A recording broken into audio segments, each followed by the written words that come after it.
He thought he was in control. How wrong he was. Come to the dark side driving. It's the dark side driving. Come to the dark side driving. It's the dark side driving movie club.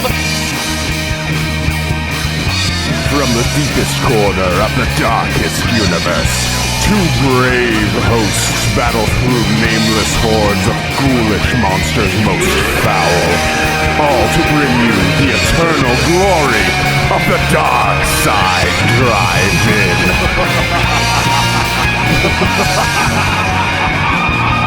It's the dark side driving. It's the dark side driving. Come to the dark side driving. It's the dark side driving movie club. It's the dark side driving. Come to the dark side driving. It's the dark side driving. It's the dark side driving movie club.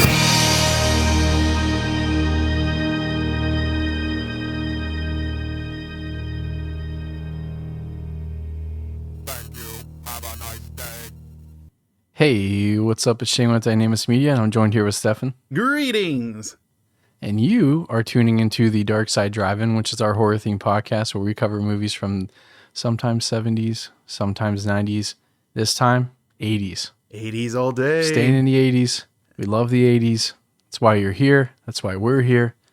I mean, I guess that is kind of why we're here. If the 80s didn't exist, I definitely wouldn't exist either. So there is that. So I had a question for you. Just starting out. Is it how right? hot did I come in with my greetings when I was looking at my levels? Super hot. I don't know what that's going to sound Super like hot. to you. Super hot. Hey, that's a game. I've played that game. Yeah, it is actually a fun game. So just some thoughts. Do you think Leonardo DiCaprio sits like in his house in the dark, just like ruminating over his career, or I guess reminiscing too, or whatever, and just like, you know what? I peaked at Critters 3. Do you think he feels that way? Well, I hope not, because it's not the best Critters movie. But he definitely was in it. I was talking to somebody about that the other day, about how that was his first feature film credit was Critters 3, and they didn't believe me. I had to like look it up and show them. So Katie and I were talking about DiCaprio movies and how he's been snubbed by the Oscars constantly.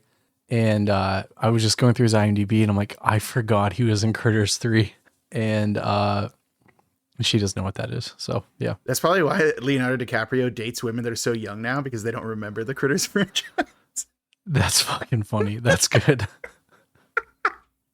That's so good. Oh my God. Probably. I date women 1/3 of my age. Do you know what a They critter won't know is? what the critters are. Yeah. Or Gilbert Grape. Didn't he get acclaim for What's Eating Gilbert Grape, though? I thought he did. He didn't win any awards. So I don't know. I just can't remember if it's one of those things that people just reference all the time, or if it's a thing that people actually enjoyed. have you seen that movie? Yes, I think I did. I actually watched it in Like college recently? in our old fraternity house, like because we were Yeah. like referencing it, and we decided to sit down and watch it. Or no, I think I'm thinking of Rain Man actually. So never mind. No. It was it What's Eating no, Gilbert you're Grape? right. It was matching a gas tank. Boom, boom. That was the. Anyways, we're not going to get into that. So you're probably like looking at your calendar and being like, "Hey, what the fuck? Like, where have you guys been for? I don't know, forever." We had only one planned week off, and I was traveling abroad studying giallos. But Just because you're in Italy doesn't mean you're studying giallos. I'm going to take umbrage with that characterization of your journey. so when we got back, you and I had the pleasure of being able to record in person, which was awesome. Me being an idiot messed up the recording device, and you and I spent the better part of 3 hours talking about the movie we're going to get into today, and we couldn't use any of it. Absolutely unsalvageable. Yeah, well, so what happened is I opened up Audacity and I forgot to select the recording device of our in-person. We use a Rode Procaster, and I let Windows pick my device, and it for some reason chose to use the webcam microphone on top of my laptop. So if you want to hear us sound like we're talking underwater or in a bathroom, I will happily release the unedited footage. Probably not, because we did a lot of stupid shit and had to edit. So it's kind of blessing in disguise. Patreon, that'll be a Patreon gift if you like you contribute a certain amount. It's like you'll get the raw footage of this recording where the frequently interrupted by your dog. Yeah, it's like sign NDAs so we can't get canceled. Yeah. So there you go. Yeah, so it got goofed up. So we're doing Basket Case Part 2, but not Basket Case 2. We're just doing Basket Case again because the last time we did Basket Case, we lost it. We definitely. So if it seems like we're stalling before we get started, like we don't want to do it all over again. That's why. Yeah. We already did it. Yeah. But so if you haven't guessed it, we're doing Basket Case. And 1982. I had said that we weren't going to do this because of someone had told me like, hey, don't do Basket Case. I think I know why, and we'll get into that later. We don't have to get into it, but we're going to, because we did last time. No. But Frank Henenlotter, notorious for some sexploitation kind of stuff. That again, we have some little quips about that. So it's funny how much of his his career is actually conquered by the Basket Case trilogy. Like there are 3 Basket Case films. There's 1982's Basket Case. There's 1990's Basket Case 2, and then 1991's Basket Case 3, The Progeny. I don't know what happened. They had to do 2 in a row, like back to back with the other 2 Basket Cases, because he waited 8 years to do Basket Case 2, which I'll get into at the end of this movie when we're done describing it. But it literally picks up immediately afterwards. But like 8 years had clearly passed. In Basket Case 2, like the main actor like is definitely aged the better part of a decade. It's very funny. And then you and I had the privilege of watching Brain Damage together. I don't know if we're going to get into it in this show or our show. Maybe. I don't know. We kind of did this one. If we run out of movies, I guess maybe we could eventually do it. It is such a weird movie. Words can't describe how just zany that movie is, and also there's a scene that is like the cast walked off the set, which happened in this one too. It's a Frank Henenlotter classic. Get the entire crew to walk off because you did something too gross for everybody.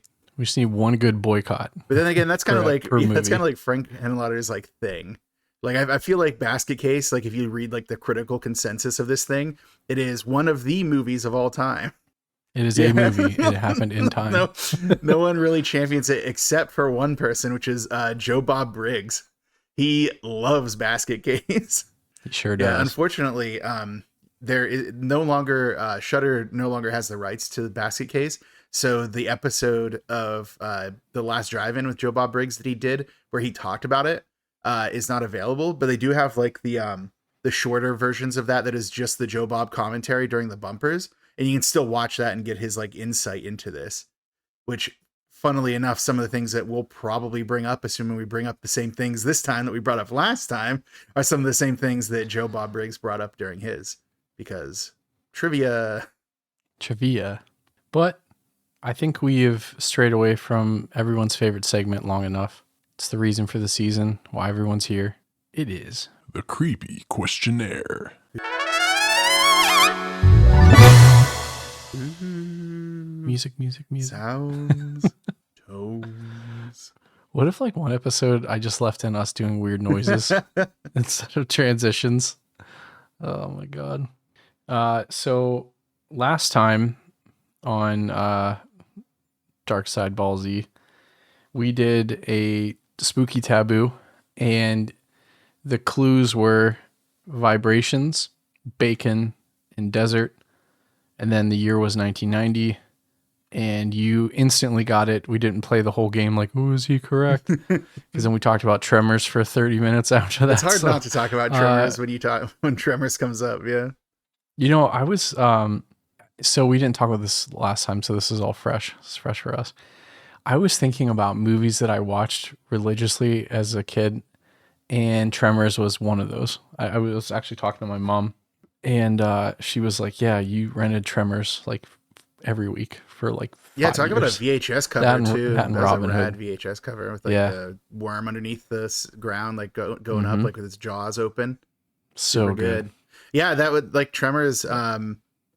I just recently, I don't know what it is that, you know how when you swipe or like when you open up like Google Chrome, I don't know if you do since you don't have a Google phone like I do, but when I open up Google Chrome, it just has a bunch of like things that are like new stories you may be interested in. And there was one that I saw recently. It was like Kevin Bacon talks trash about Tremors. I'm like, what? Oh no. I don't know if it was recent or what. I didn't bother reading it. It's like, how dare you, sir? Kevin, no. How dare you do this? That's crazy because he was great in that movie. Yeah, I guess it was just one of those things like, what am I doing in this monster movie? He had that kind of Hollywood thing where it's like the monster movies are like the bottom of the barrel. Meanwhile, the people like us, it's like, that's the cream of the crop. Cream of the crop, yeah. You know, and then he did Stir of Echoes and Hollow Man, so no stranger to the creepy genre. I'm surprised he talked shit on Tremors. It makes me kind of mad. Yeah, which is better than Hollow Man for sure. Stir of Echoes, I don't know if I've ever actually seen it, to be honest. It's actually very good. I liked Stir of Echoes. I don't know if that's like a hot take. But better than Tremors? No, it's not better. No. As we talked last time, I judge people based on if they know what Tremors is and if they watched it.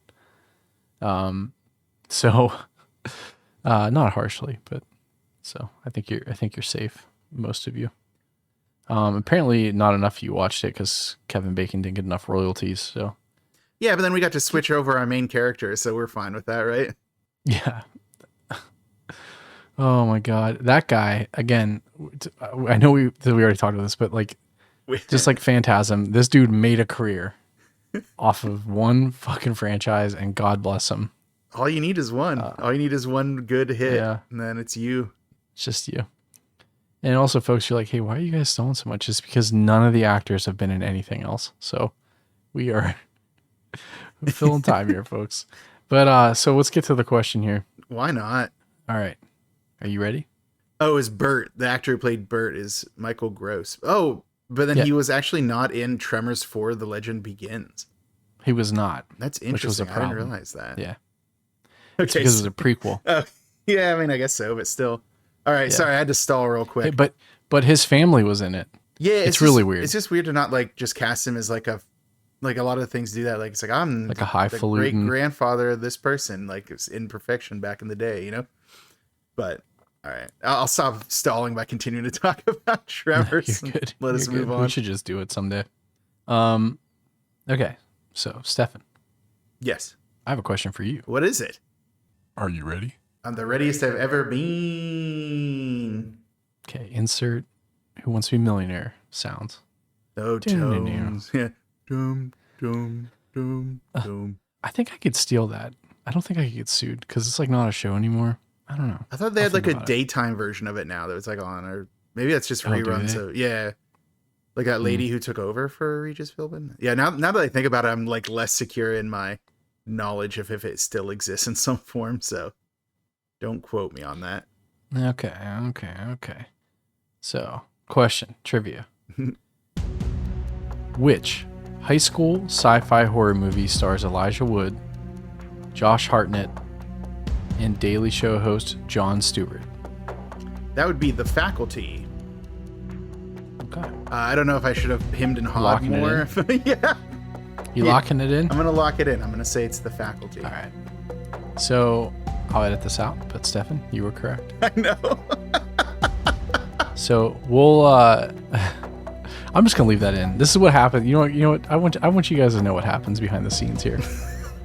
We're going to leave that in because like it is The Faculty. And I'll tell you why. I'm going to just say it. What a cool ass movie. It is a good movie. I love that movie. Yeah. I love it. And the way they kill the things are with drugs. I'm like, yes. How isn't this more popular? Josh Hartnett literally saves the school by putting drugs in his pens. Yeah, it was such a cool, fun idea. You know, directed by Robert Rodriguez of all people, by the way. Yeah. So one of the cool things about that movie, though, is I always thought it was a straight to sci-fi movie. I never realized that it actually really? had. Yeah, I always thought it was like a straight to video release, like straight to like TV release. And it turned out no, it just like flopped miserably when it came out. Like it's just like one of those things that like my memory of it is just wrong. Yeah, I just looking through the cast right now, and I can't believe this flopped. I mean, I don't know. I mean, I guess I'm trying to think what year it was. Let's see. It was like late 90s, right? Or like almost 2000. I think it was before 2000. Okay, yeah, 98. Yeah. So like a lot of stuff was coming out around this time that was probably a little more popular. I think the horror genres were starting to switch. You know, after this we got like The Ring, and we got, you know, a couple other, I would say, Eastern inspired horror romps that maybe were a little more popular. This was around the time of like the rise of the J-horror remakes, which really kind of dominated the genre for a time, I feel like. But also, you know, I do think that there's like this element of sci-fi horror mashups that just never quite click with audiences, because I have talked up the James Gunn movie Slither a number of times. I really love Slither. I think it's fun. I think it's funny. And it was a flop as well. Like, mercifully it didn't kill the careers of the people involved in it, but that was like I want to say that one was mid 2000s. Like, it was not far off from this, but not really the same time. But it's interesting to consider like that parallel idea of like the sci-fi horror. The Faculty didn't really have much of a comedic element to it. I mean, it kind of did a little bit, but Slither more explicitly does, being a James Gunn movie. But I like to draw a parallel between those because, yeah, all of the recipes for success are there. Why did this thing flop? I just think the math just doesn't always math. You know, you never know what's going to happen. Yeah. And no, I think you're right. Holy shit. John Abrams was in this too. I didn't know that. In The Faculty? Wasn't Famke Jensen in it? Yeah. Or did I say that already? I might have already said that. No, you didn't. So, Jordana Brewster, Clea Duvall, Laura Harris, Josh Hartnett, Sean Hatoshi, Salma Hayek, Famke Jensen, or Piper Laurie, Christopher McDonald, B.B. Neuwirth. I don't actually remember. Robert Patrick, Usher was in this. Oh well, stop the presses. You know, Jon Stewart, Elijah Wood, John Abrams. I mean, there was a ton of people in here. It was unbelievable. That's what I was saying when it flopped. I just, you know, and another thing at this time too, I think people didn't know how to market this kind of stuff. So like when you watch the trailers, it's not really well representative of what this actually is, in my opinion. Especially when you look at Rodriguez's other works around this time. Like I feel like From Dusk Till Dawn was pretty, you know, you had Desperado, Dusk Till Dawn, El Mariachi. That point, El Mariachi, and then this was before Once Upon a Time in Mexico, though. But that was like the end of the Mariachi trilogy. Yeah. This is very different. I was about to say that actually. This is very different from Robert Rodriguez's other work. So that's what I mean. It's kind of like a real departure for him, which audiences can be a little hostile towards directors not doing the thing that they know they do well and love. Right. Like, fair or unfair. Like, I think some directors do biff it, but, you know, other times it's like, let them try. Let's see what they have, you know? I would say The Faculty was good. I enjoyed it. But it was, I think, like looking at the trailers, I think they kind of marketed that movie to be more like his style, which it was, but it wasn't, right? It wasn't his typical subject matter, which I thought was, you know, which I think is cool. I like Christ, the guy did Spy Kids. So, anyways, back to the regularly scheduled crap that we're dealing with here. Are you actually going to leave the part where you told me I was right? You know, you could just cut it out and just talk about The Faculty for a while. Yeah. Nah. All right. I mean, I guess it won't ruin the game. People just like to answer a question correctly, so we can just put it online anyway and just enjoy it. Super convinced that the people that answer the question on Discord, on Instagram, don't actually listen to our show. What? Yeah, it's crazy. Nonsense, poopy pants. Yeah. Well, since we're already in the mood to talk about movies and actors, I think it might be a good time to transition at a breakneck speed to the cast and crew. What do you think? Yeah. None shall be seated. Perfect transition. That breakneck transition that you meandered around a like slow river bend. But yeah, sure, let's do it. Let's go over the My breakneck sauntering towards. What was the old thing that Yahtzee said when he was doing the interview, or they're doing the review of Batman Arkham Asylum back in the day? It was like punishing lack of urgency. Punishing lack of urgency. Yeah. All right. Oh, I miss that guy. Sweet. He's around. He still does stuff. I miss him. He's not gone. You can't just say that you. Well, maybe I'll swirl my drink. I miss him. But yeah, so onward to the director and also writer, double threat. We already brought him up earlier, but we're going to bring him up again. It's our man, Frank Henenlotter. A number of very, like you said, exploitation heavy stuff. Lurid Women, Son of Psycho, Slash of the Knife, Basket Case 2, Frankenhooker, Basket Case 3. I guess I should have mentioned that in terms of releases, I said Basket Case 2 and 3 back to back. I more meant that in terms of like year to year, because it was like 1990 was Basket Case 2, 1991 was Basket Case 3. Actually, Frankenhooker also came out in 1990. So what a busy couple of years our man had. Yeah. He had Bad Biology, but then he had a handful of documentaries he did. Herschel Gordon Lewis, The Godfather of Gore, That's Sexploitation, Chasing Banksy, Boiled Angels, The Trial of Mike Diana. The interesting thing about Herschel Gordon Lewis is that he actually, like Frank Henenlotter, was a huge like proponent of the kind of more grindhouse kind of underground films that Herschel Gordon Lewis had been doing, and was a big part of why, you know, his legacy was kind of preserved. I think that what we had mentioned before that movie, what was it that your grandma said that you should do, and as a joke, or not as a Blood joke, Feast. but as a bit. Yeah, Blood Feast. So that was Herschel Gordon Lewis. He had like Monster, A Go-Go, a few other like decently known horror movies of his age. And you know, it's hard to say. 2000 Maniacs was one of his. A Taste of Blood, The Gruesome Twosome, which is a fun one. But yeah, Herschel Gordon Lewis, you know, his legacy, it's hard to tell what it might be without people like Frank Henenlotter out there kind of keeping that legacy alive, which is another thing that Joe Bob Briggs brought up, is that a big part of like the preservation efforts on Herschel Gordon Lewis's work came from Frank Henenlotter and other people like him. Now, does that excuse Frank Henenlotter for some of the more gross elements of his movies? No. Not at all. But a cool thing too, if you, I don't know if it's still on Shudder. I probably should have checked before this. During one of Joe Bob's like Valentine's specials, he actually showed Frankenhooker, and he had Frank Henenlotter on as a guest, and their conversation is really interesting. It's really cool to see when people who like film as much as those two people do, you know, kind of go head to head and just talk about stuff. So, assuming that episode is still out there, that Shudder didn't lose the rights to Frankenhooker. But if they did, you might be able to find them on like the interviews on YouTube.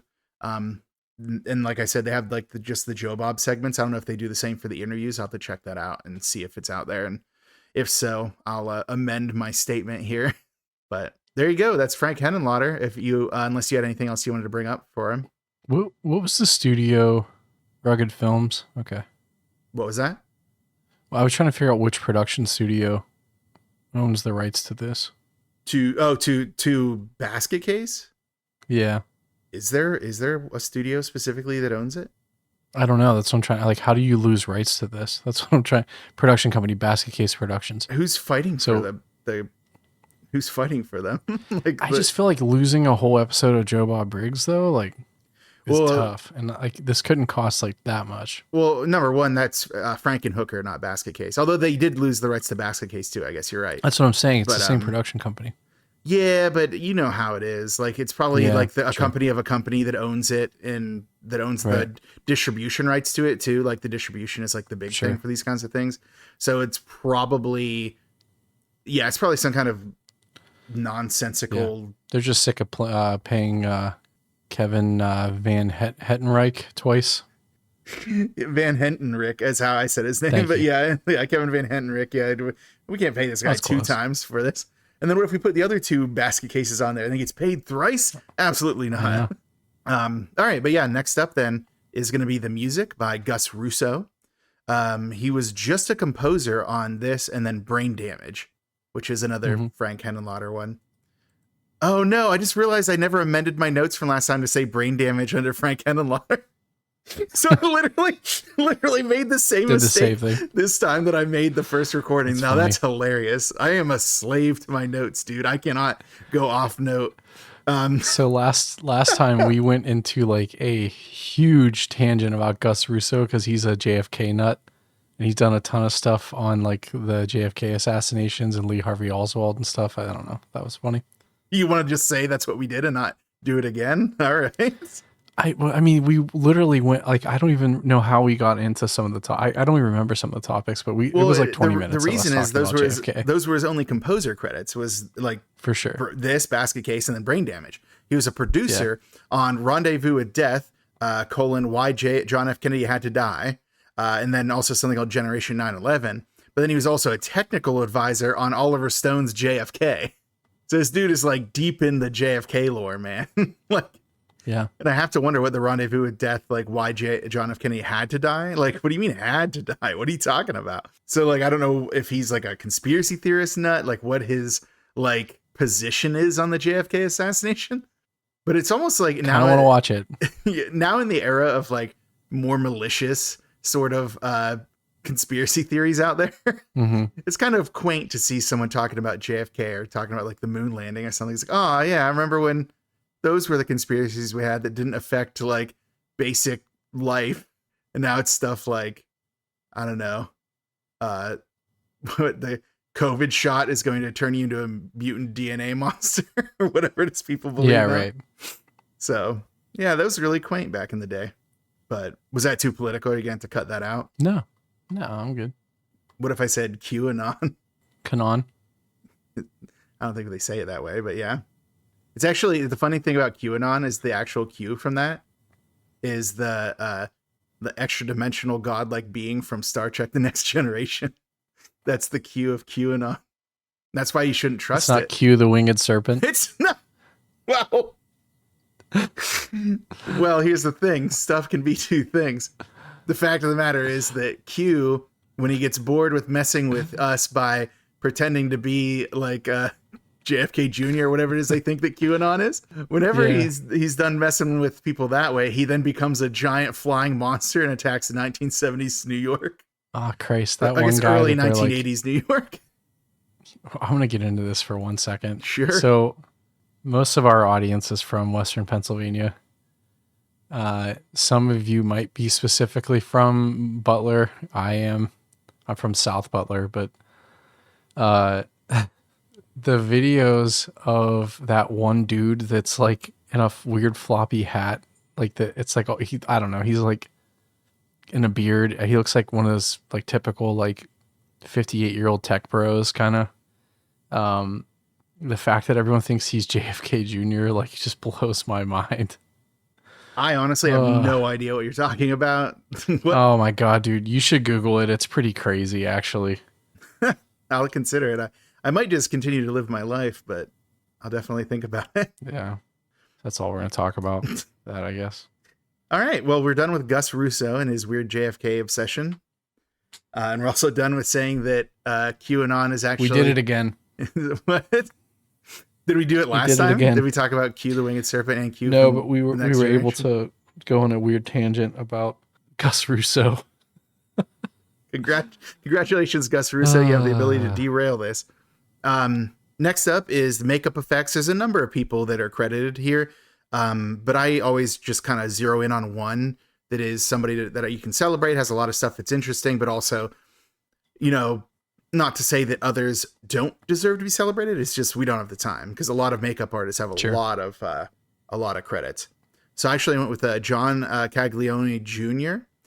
We have Friday the 13th Part 2, which we talked about at length briefly in our Friday the 13th rankings. So Stan Lee says, check out our previous issue to find out more. Then we did Quest for Fire, The Hunger, Amityville 2, The Possession, Amityville 3D, Chud, one of our favorites here. The movie that dares to ask the question, does it chud? He had Manhunter, Poltergeist 3, The Blob, the 1988 remake, which I love and is no longer streaming anywhere that I can find it, I think, which is an absolute devastation. Did HBO buy that? Is that why? The Blob? Why are they doing are they doing another remake? Is that why they did it? I don't know. I'm just curious because that's usually what happens. HBO buys it and then it just sits in obscurity, or Disney. I don't really want to get super into this right now, but I'm going to. So I don't know what Warner Brothers is doing, since they're like the ones who have like HBO or Max, I guess it just is now. But like, they seem like they make mistake after mistake, because that idiot CEO they have now, David Zaslav. But so they created that Batman animated show, the Batman the Caped Crusader, and he just is like, no, we're gonna kill it. And then it got bought up by like Amazon Prime, and it was on Prime instead, and it was a hit. Like, people loved it. Like, is this dude just allergic to making good business decisions? Like, how do you like mess up that badly? Like, how do you succeed at capitalism far enough to become like a 3-letter name, like CEO, CFO, whatever the hell they are, and then also not know how to do business? Like, how can you do both things? Like, how do rich people fail up all the goddamn time? I don't know, man. So there you go. That's a brief tangent about me being angry because we almost lost this awesome Batman show that's available now. Yeah, I'm trying to figure out. I got heated there for a second. I don't know what happened. Jeez, I was getting a little nervous. Started sweating. Sorry. But he literally came into NBC. So he was born in 1960, and 1989, he just came in as president of cable and domestic TV, and new media distribution. Oh, you showed up and he's like, hey, congrats. You have a executive job, dude. Have a good day. Yeah, I don't. He was a lawyer, so I just don't know how he just literally like showed up one day. He's like, "Hey, I'm in charge now." Like, I don't understand this shit. Yeah. So rich people are the worst. But anyway, let's go back to John Caglione Jr., someone whose work I respect. So, he also did makeup on Dick Tracy. Warren Beatty be praised. Heat, Donnie Brasco, Amistad. Book of Shadows, Blair Witch 2, so the best Blair Witch. Sweet Home Alabama, Reese Witherspoon's finest work, I guess. I don't know. I'm not very familiar with her work. Geely. Kind of. What? Kind of. Kind of. The Departed. Departed. Yeah, I can't do accents. 310 to Yuma, The Dark Knight, The Smurfs. So really oscillating in quality here. The Amazing Spider-Man 2, Teenage Mutant Ninja Turtles, Out of the Shadows.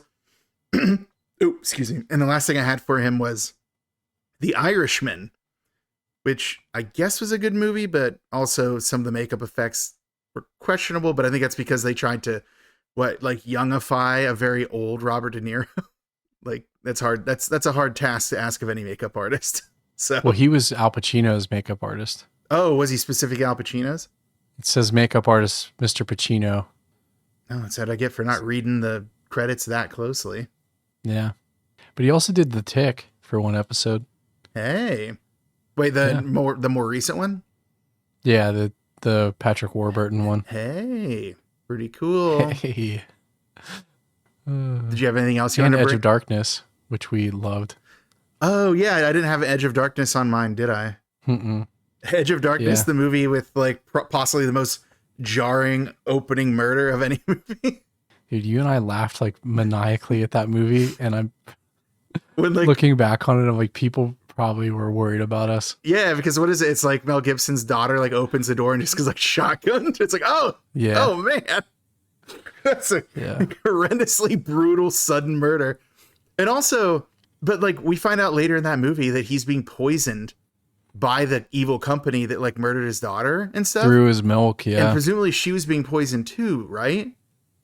So why did they go and shotgun her publicly at his house and then like get his wrath throughout the rest of the movie? Like, it could have just continued poisoning them, gotten away with it. Yeah, I don't know. I'm not a big nuclear mogul, so I also haven't seen the movie in motives. Well over a decade and a half, so I probably have to go back and watch it again and see if maybe my memories we were in failed college me. and we were also drinking, so like What? But yeah, I don't recall the details of their scheme. I do remember the scheme being not very good. So probably some David Zaslav ass bastard is the one running that scheme. So they're not dying fast enough from the poison. Let's murder them with guns. So smart, sir. You're now another version of a higher executive. Super Saiyan. You're now an honorary doctor of this prestigious university. Super Saiyan God, Super Saiyan Blue. Oh, don't. CEO of the We don't Earth. talk about that. We do. We talk about it. We don't All right. talk about Bruno. Do you have any? I don't get that reference. I haven't seen that movie. So is there anything else you wanted to say? Well, you do get it though. Oh, I do get it, but I don't know the song or the name of the movie. Sure. Wait, let me think. Will I know the name? Because I've been trying to learn more movies that I've been missing out on. So Sure. is it Encanto? It is. Yeah. Okay. Anything else to add for John Caglione Jr.? Not at all. Then let's move on to the cast, buddy boy. Unless there's All right, let me strap in. one of the get yourself strapped onto a rocket because we're about to go to space because all these stars. Jesus Christ. That's so mean. Like, I think that they're actually pretty good in this movie. So they're just not, none of them have huge careers is what we're getting at. All right, well, let's start with our main protagonist. Can't really say hero based on his role in this, but that's going to be Dwayne, as played by Kevin Van Hentenryck. And also Kevin Van Hentenryck is not credited, but according to IMDb trivia, he also does the voice of Belial, his basket case mutant brother. So he gets credited, I guess, for the screams and the grunts that creature does. And they also said that they modeled Belial's face after his face. I'm like, that doesn't look like anyone's face. There's no fucking way. It's like, are you sure about that? You sure about that? That's so. But yeah, okay. Let's get into some of Kevin Van Hentenryck's stuff. Slash of the Knife, Brain Damage, where he played probably the same character, just like in a cameo role. Basket Case 2, Basket Case 3, The Catskill Chainsaw Redemption, Rapturious, Dry Bones, but not the skeleton Koopa creature from Super Mario. Catch of the Day, one episode of J.J. Villard's Fairy Tales, and that's about it for him. What I was seeing online is that his like regular job is he's a sculptor. So, that probably pays the bills. Sculpting. Wonder if he sculpted that little Pud brother of his. I forgot the last time we recorded you calling that thing the Pud brother. What does that mean? I never looked that up. Was that mean something? No. I was like, okay, he's like, looks like a little mound of clay, but he's kind of like in a puddle. He's definitely a brother. So that's why I said Pud brother. It's like a puddle of mud brother. Okay, well, that's acceptable. I just didn't know what you were getting at. So, okay, yes, Pud. He met a girl, thought she was grand. Are you doing like a puddle of mud song? He fell in love and he found out firsthand. Went well for a week or two. Then his detached Pud brother killed and sexually assaulted her. Okay, now you can't. That's the song. That's the Puddle of Mud song. I mean, it's about as good as any of their other music. So yeah, that's a little zing. It was funnier in my head. It certainly was. Definitely wasn't as good in execution. Yeah. Speaking I of, wish I had a harmonica. Speaking of execution, next up is Sharon, as played by Terry Susan Smith. The only other credit she has is Sundays, 2 episodes of that.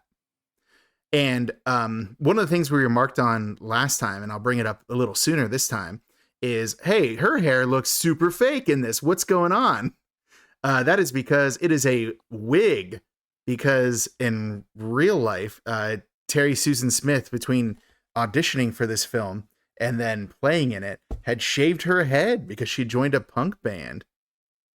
And now I wish I'd actually pulled up what the name of the punk band was. Dude, again? I always forget the name of this band, dude. Again? What? Do you remember it off the top of your head? It's funny, the last two. Tattooed Vegetables. That's not it. Okay. Are you lying to me? You sure about that? Sure about that? You're looking it up? I'm trying to, but my phone, it's something that, okay, so a little something for the audience. because my air conditioner is super loud, I have to turn it off when we record, and my fingers are really sweaty, and it's making it really hard to like move my phone, like my touch screen of my phone. It is the tattooed vegetables. Although in this trivia thing, this entry, it spells it so wrong. The vegetables. Vegetables. In any case, yes, wig, because she had shaved her head to be in that band. So there you go. Moving on. Next up is Casey, as played by Beverly Bonner. And fun fact about her is she was supposed to actually have a smaller role in this.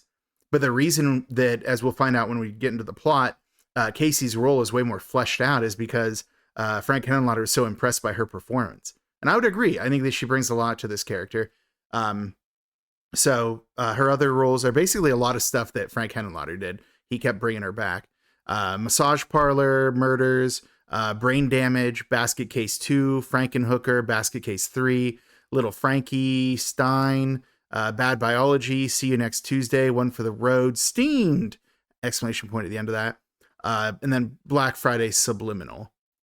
So, actually a decent amount of credits for a character that when you first meet her, you expect to just be a background character. So, that's Casey for you. Anything to add, Shane? No, I think we'll get more into it when we do the acting segment of the looking really far ahead. But yeah. Next up is an actor that I thought I recognized because he looked very distinctive to me. Yeah, absolutely not. I couldn't have seen him in anything else.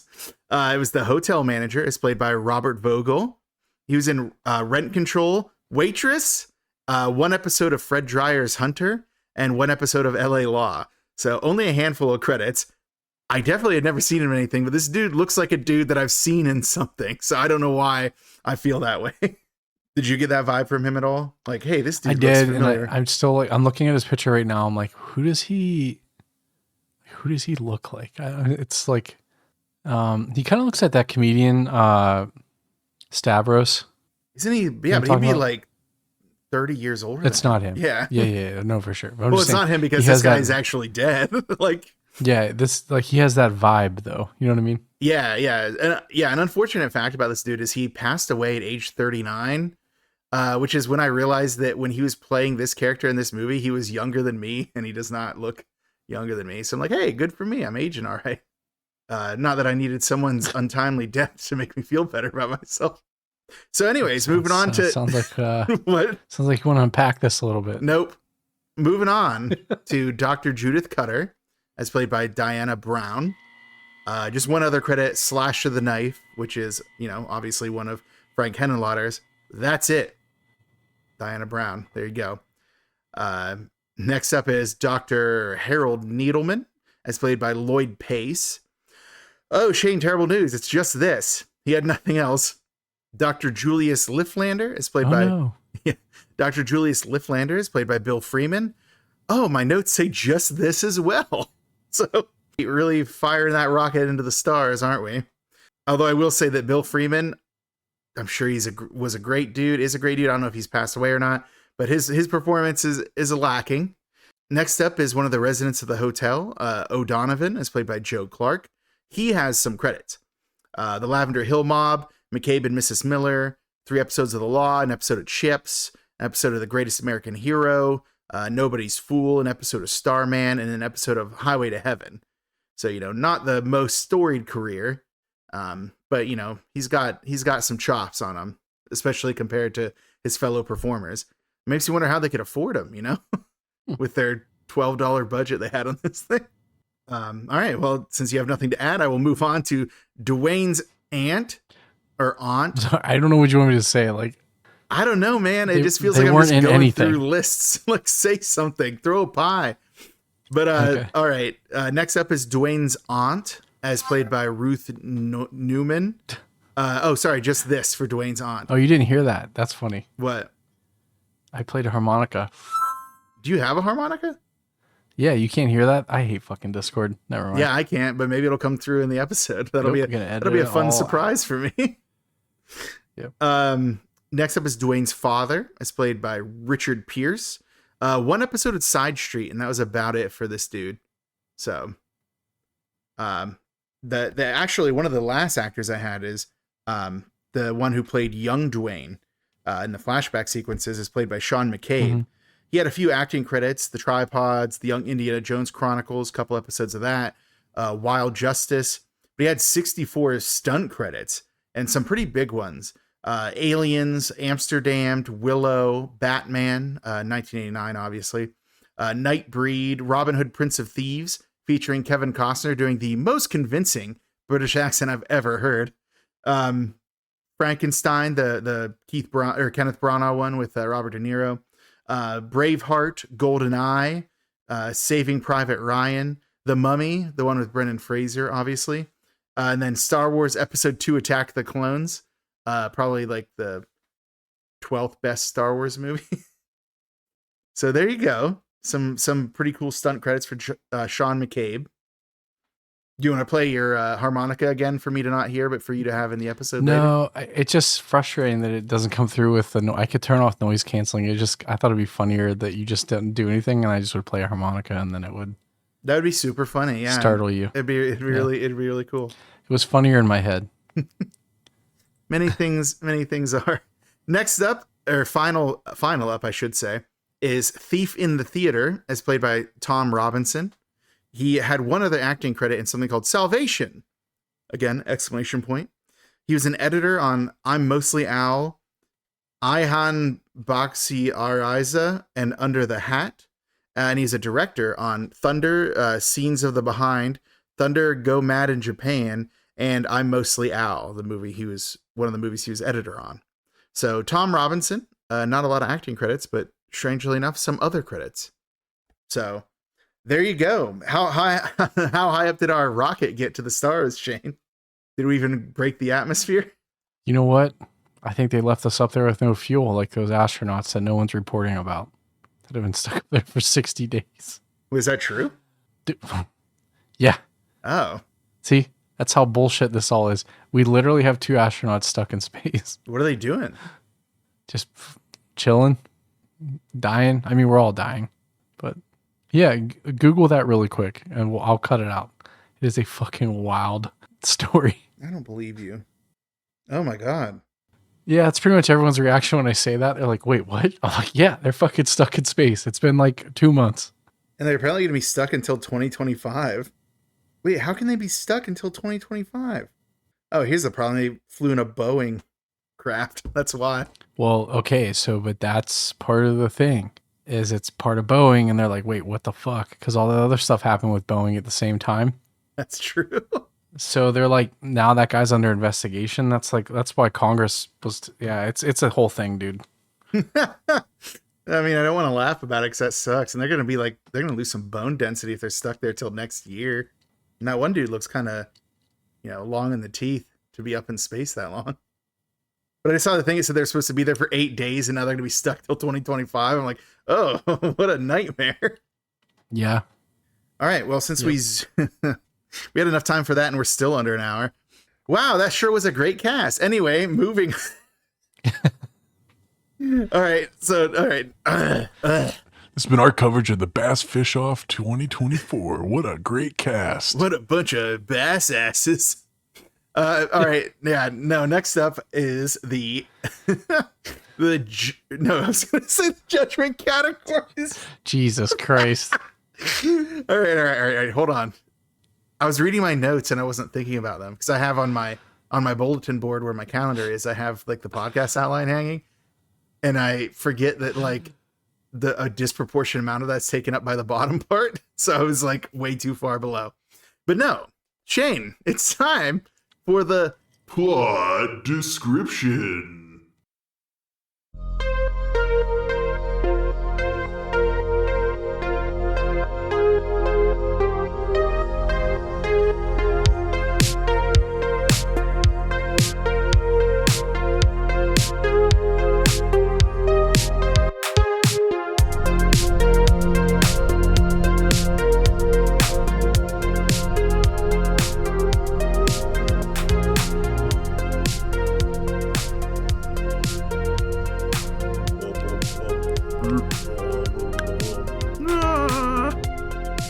That last one was a Belial shout. Lyle, no. Belial, no. Stop murdering people and proving that maybe The volume at which he mirrors is like unbelievable. it is amazing. All right. It is. So we start with the opening credits of this thing that reveal that the film is from the collections of and preserved by the Museum of Modern Art. And my question is, why? And the answer is because it's art, Shane. We get some fun tones in the opening sequence here where we get some red letters informing us of the production, and then the title card. This says basket case and it's bloody. Then we get an exterior shot of a house as the opening credits, still in the red lettering, start to roll. We see an aggressively middle-aged man in a suit emerge from the house, but he's immediately frightened by some rustling in the woods, and he like shouts like, "Who is that?" or whatever.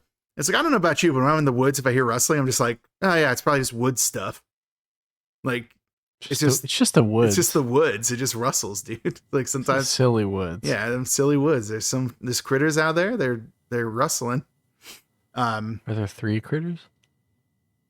They're actually, if you want to get into this right now about the Critters series, there's way more than that. So you have like the numbered entries are Critters 1, 2, and 3. But then you have what was the name of the TV show that they had? There was like a Shudder show, but it like got removed from Shudder. I'm not sure how, because I thought it was an original, but I don't know how you can even watch it now. The numbered entries end after 4. So it's Critters 2, the main course, Critters 3, Critters 4, and then Critters Attack, which was in 2019. But there's also Critters the New Binge, which actually came out before Critters Attack. Critters a New Binge, which was a Shudder television program, but it's no longer on Shudder. So I don't know how you can even watch a New Binge now. I don't know. Again, this is I know we're getting on our soapbox a lot this episode, but like, folks, if you like these kind of movies, please go watch them on Tubi, because we are going to lose that service. They are going to take this from us. Yeah, the corporate direction they're going in. Yeah, the corporate direction they're going in is clearly about excising like these old things that are what built it. And we need you to just, here's what I do sometimes. If I'm going to be going out for the evening, I'll just throw on a movie that I, want to make sure stays there and just leave. Just let that thing play. And most people have pets. Just play it for your pet. Your pet will love it. I don't have pets. I just play it so the neighbors think that I'm there, so they don't try to rob me. I legitimately did that the other day. Like when you left, I just left Tubi on all day and played like whatever horror movie kept rotating through. Good. So, keep it going. I know. But all right, we can get off our soapbox and back into the movie, because the doctor, or I guess we didn't know he was a doctor at the time, but I'm going to tell you right now, he was a doctor. He doesn't get an answer when he's yelling it to whoever was making noise in the woods. The only answer we get is heavy breathing, presumably Belial, the basket case of the title. That we, the audience, hear. That's a diegetic sound, or a non-diegetic sound to the people in the movie. It's just for us, as most horror movie breathing is. The man, who we'll later learn is Dr. Lifflander, he goes into his house and goes to phone the police. But while he's trying to explain what's going on, he's distracted by the sounds of an intruder upstairs in his home, and makes the rookie mistake of not telling the police what's going on, and instead being like, "Who's there?" or whatever he yells. And then like gives time for another person who's not in the house to cut the phone line outside. So, oh yeah, good news. The cops, you can't tell them where to go now. Way to go, dude. Way to go. Way to go. Now you're going to get butchered by this dude who apparently chops people in half, but we don't get to see all of it, unfortunately for us. He runs, he does kind of pull some smart moves here though. Lifflander runs to like the doors, the windows, make sure they're all locked. But granted, he already knows the intruder is in the house because he heard them upstairs. But there's also another intruder in the house heading to the fuse box, presumably in the basement. That's usually where fuse boxes are. Dr. Lifflander grabs his gun from a desk drawer right as the lights are turned out. When the lights go out, he says what, like, "Oh God, no, no," which is like Troll 2 level acting. I enjoyed it. I say that like in a bad way, but it's very funny to me. So Yeah, it's like so bad it's good. yes, yeah. So he warns the intruder that he has a gun, but he still hears that the intruder is on the way in there to get him. So he fires the gun several times, seemingly to no avail. But we understand why as the audience. You see, he's shooting at human center of mass level, which is like chest area. Mm-hmm. The basket case is way below that, dude. He's like a foot off the ground. The Pud brother, as Shane says. Yeah, the Pud brother.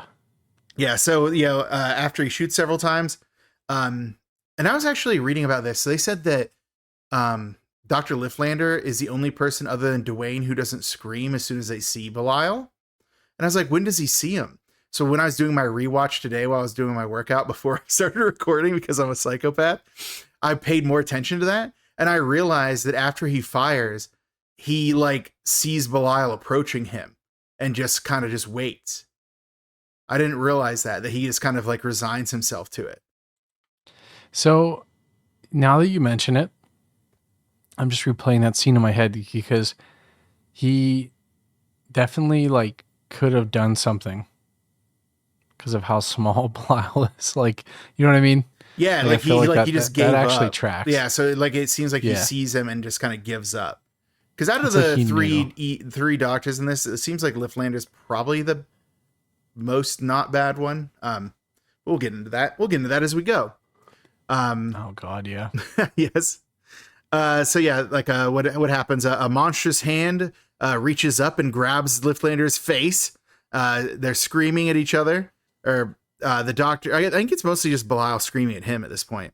The doctor's head raises at one point, so we can see the bloody damage. Look at that grisly face monstrosity. Like he's getting his face all clawed up.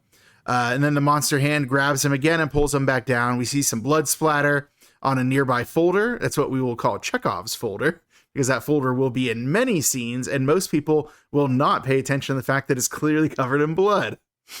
Smash cut, Times Square. Well, that's not true. Okay. That's not true. The cop, when they're in the room, asks about the folder with the blood on it.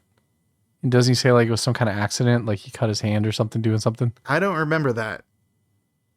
I don't remember him bringing that up. I know that he brought up why he had so much money, and he said it must have fallen off the dresser, but I didn't know that he saw the folder. But all right, so maybe it does get brought up. Anyways, smash cut to Times Square. And this isn't your sexy modern Times Square, buddy. Oh no. This is the early 80s. This is like the grimy, gross version of Times Square. This is like the I don't know, gruesome, dirty, the Times New Roman Square. Always wet. It's like, why is it always wet here? It was a font joke. It was, yeah. You did really good. It is a font. It was, hey, the wet stuff. I don't understand that. It's like New York, gotta be wet. There's gotta be puddles everywhere. Why is it always You gotta have those wet? reflections. Yes, I don't know either. But it was, and this is the New York we're dealing with, buddy.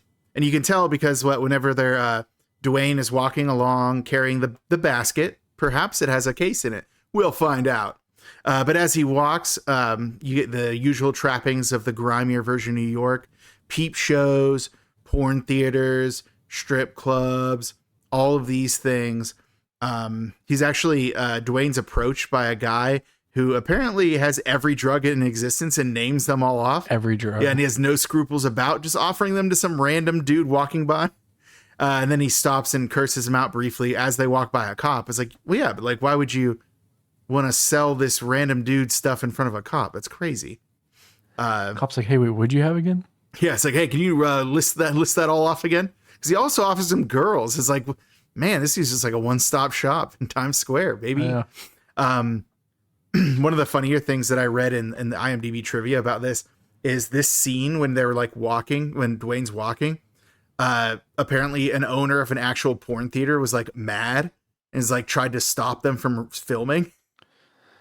Like, which is crazy. Yeah, it's like, come on, man. It's Times Square. It's New York. Like, come on. Look, what are you thinking? Imagine trying to do that now. Like people take phone videos now. Like who knows how many phone videos I'm in the background of in my lifetime? Like at this point. So next up is Dwayne showing up at a hotel, the Hotel Broslin. Fun fact about the sign for the Hotel Broslin, that is not a real hotel. It's one of the few like actual props they had constructed for this movie. And you're like, but what about all those interiors and all those places they go? Most of the buildings they film in are either like old buildings they were given permission to film in, or like friends like buildings or apartments, which is why most of them look kind of like sketch. So Dwayne walks in, he walks straight to where the desk manager is. The desk manager is arguing with a couple of other older men about whether a guy they all knew was struck by a cab accidentally or called the cab himself in order to commit suicide by, and pondering It's a good way to go. Pondering the important questions of the age. Dwayne inquires with the manager about getting a room. And it's a fun exchange because he's the manager's like, how long? He's like, oh, I'm not sure. He's like, well, a couple of hours, a couple of years. They're like, what? And like Dwayne's like, oh, I'm not used to this New York attitude. I'm walking here. Am I right? So yeah, I'm walking here. So Dwayne says, no, it's a couple of days. And then when he's asked, he's like, oh, I'm alone. I'm by myself and I need a room. Because the guy's like, you have any pets, anything like that? And apparently the cost is $20 a day in advance, due at noon, which I took umbrage of at first. Cause I'm like, what do you mean in advance, but also due at noon? And you're like, probably every day at noon. Like, it's like, okay, that's fair. Then the manager, oh yeah, that was last time when I took umbrage with it. And now I'm just explaining how you corrected me in this episode, which was technically not the same one. Do you want to recreate that bit for the audience? No. So the manager is like, oh yeah, I don't want any junkies here. This is a respectable hotel. It's not. But like, Dwayne's like, no, I just need a place to stay. And then, the manager also asks about the basket. Good thing he doesn't try to open it, because that ends poorly for a lot of people. And Dwayne, protective of it, says it's just clothes, even though he has a backpack on. What's in there then? One of the nearby residents, who we later learn is O'Donovan, says that it must be a case of booze to throw a party for them.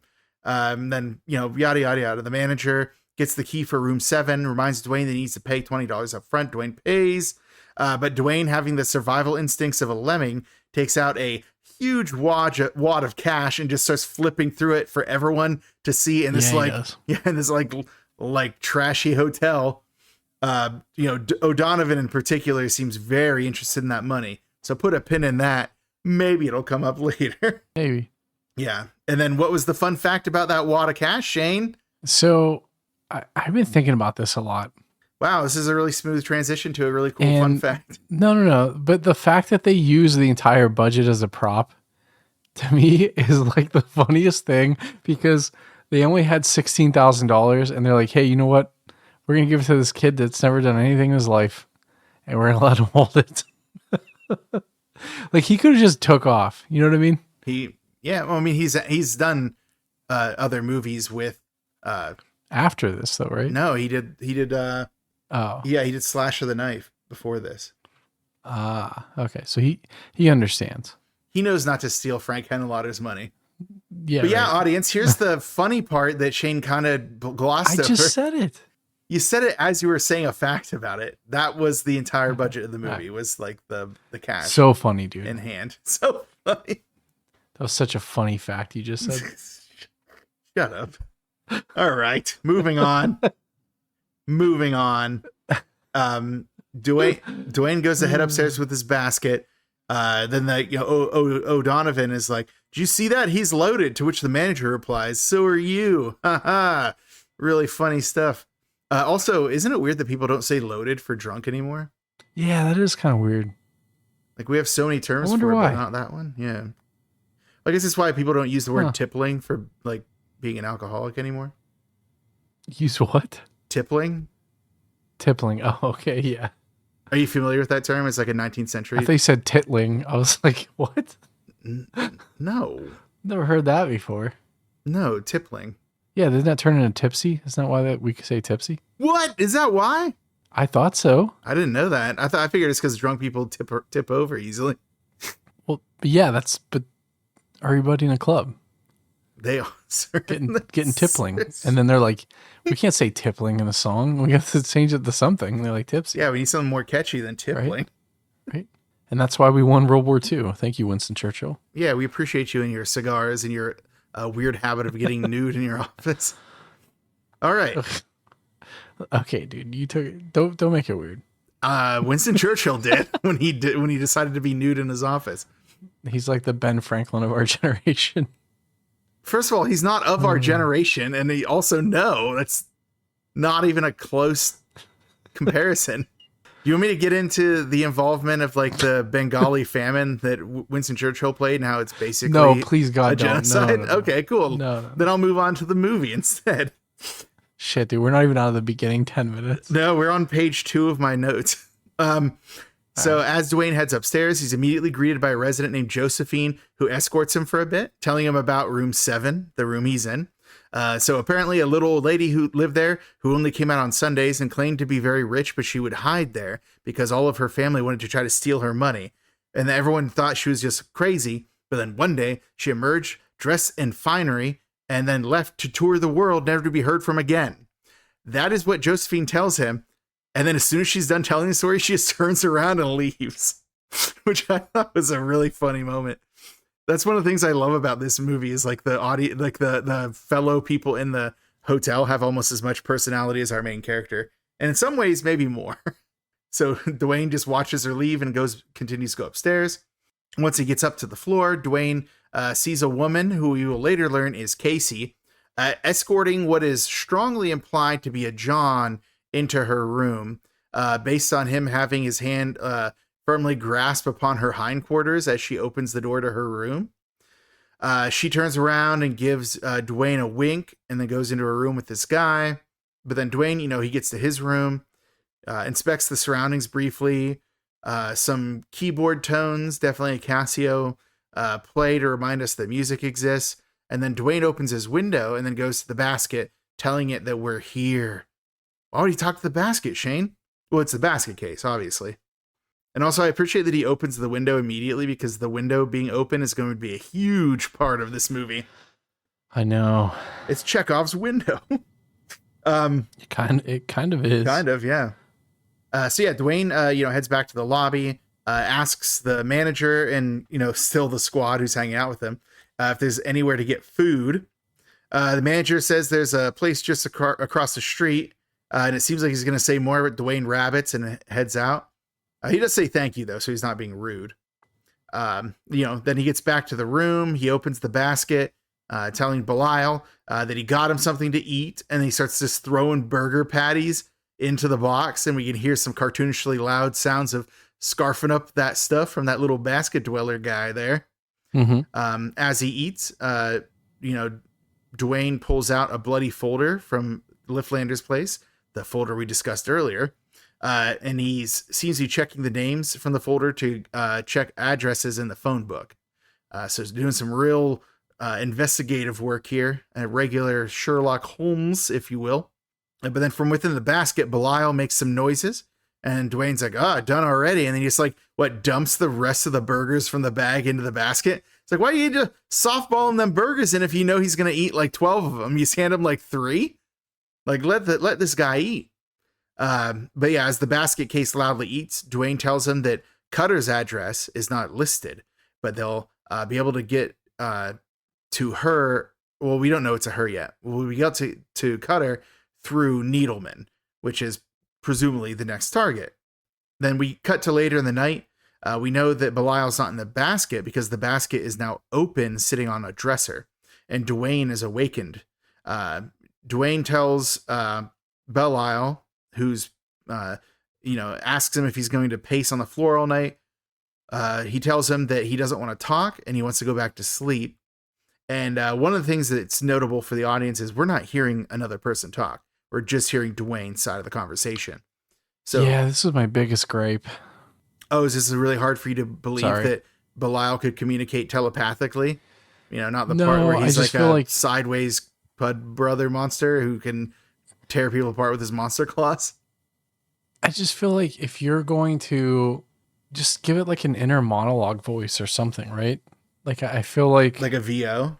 Yeah, like they could have done something. Like this is like one thing that really rubbed me the wrong way. This was like an active choice for them to not do that.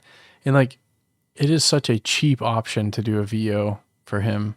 I guess maybe like you'd have to write lines or something. I don't know. It's kind of weird. I sort of disagree with you. I think that the importance of the telepathic thing is going to become more prevalent as the movie goes on. Sure, but like make it telepathic, but like do the dream sequence thing in his head. Like even make it his own that inner feels voice. a little silly. I don't know.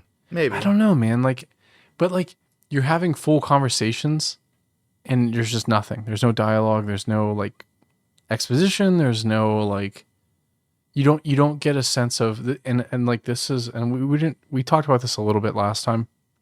And I really wanted to hone in on this more, is I feel like we don't get access to Bilal as a character. We're only getting what his brother offers, right? I feel like they missed out an opportunity to build and like give Belial some kind of voice or some sort of personality. And I know that sounds stupid because he's just he's like a psychopud, but like I get it. But Psychopathy. But I feel like they could have done a lot with that, where they could have given him more agency, right? Where he, like, you could have heard how upset he was that his brother, like, went on a date, right? And I think they could have done that through some kind of, like, inner monologue. And it could even have been Dwayne's voice, right, in his head.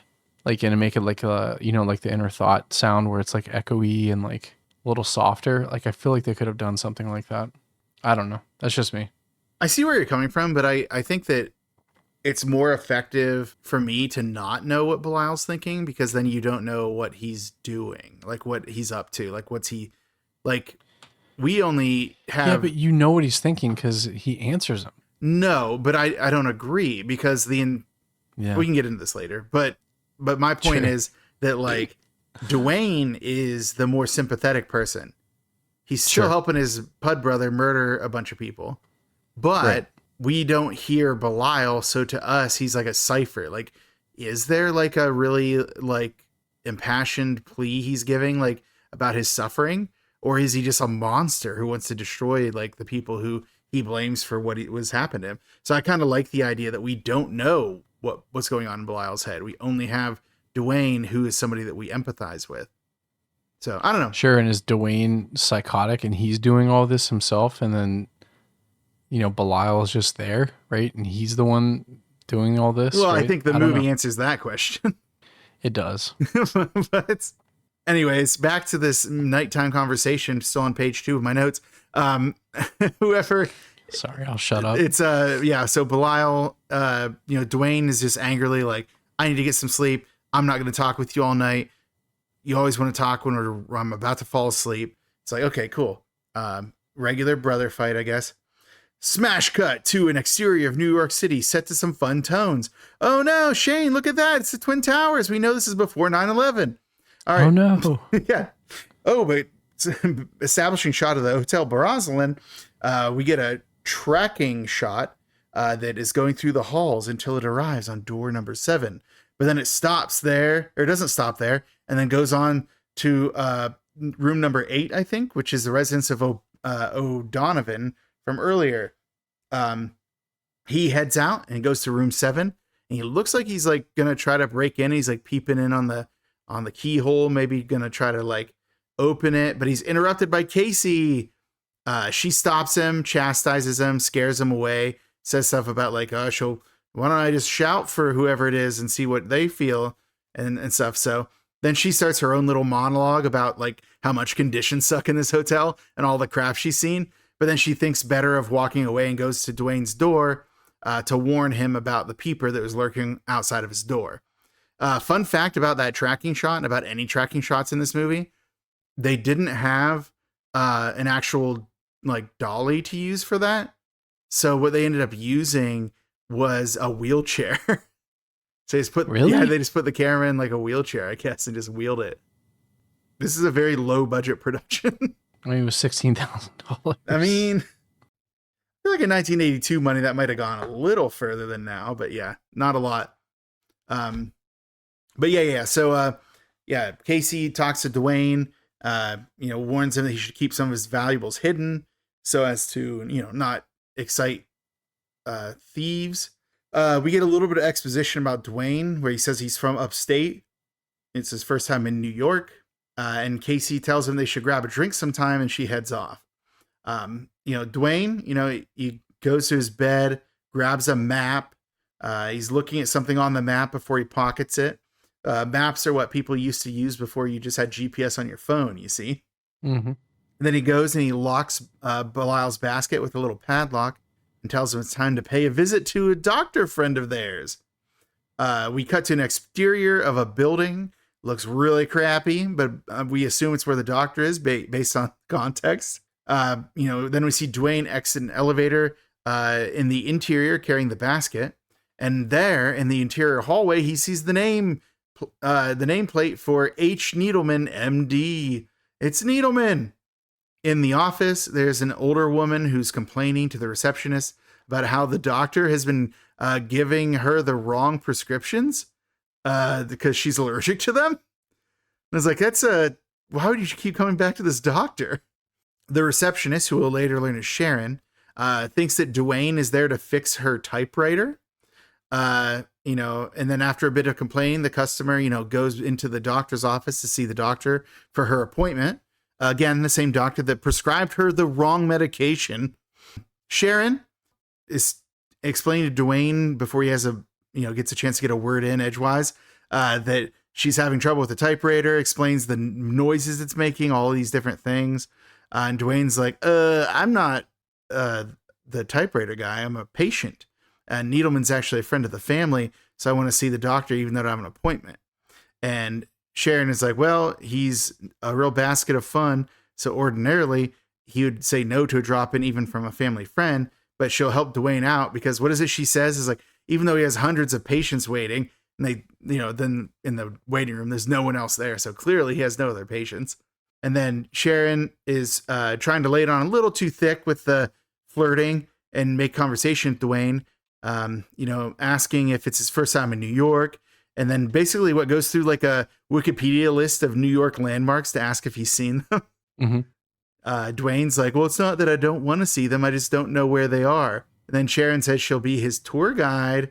It's like, oh, no way. She's hitting on him. Well, what are the odds?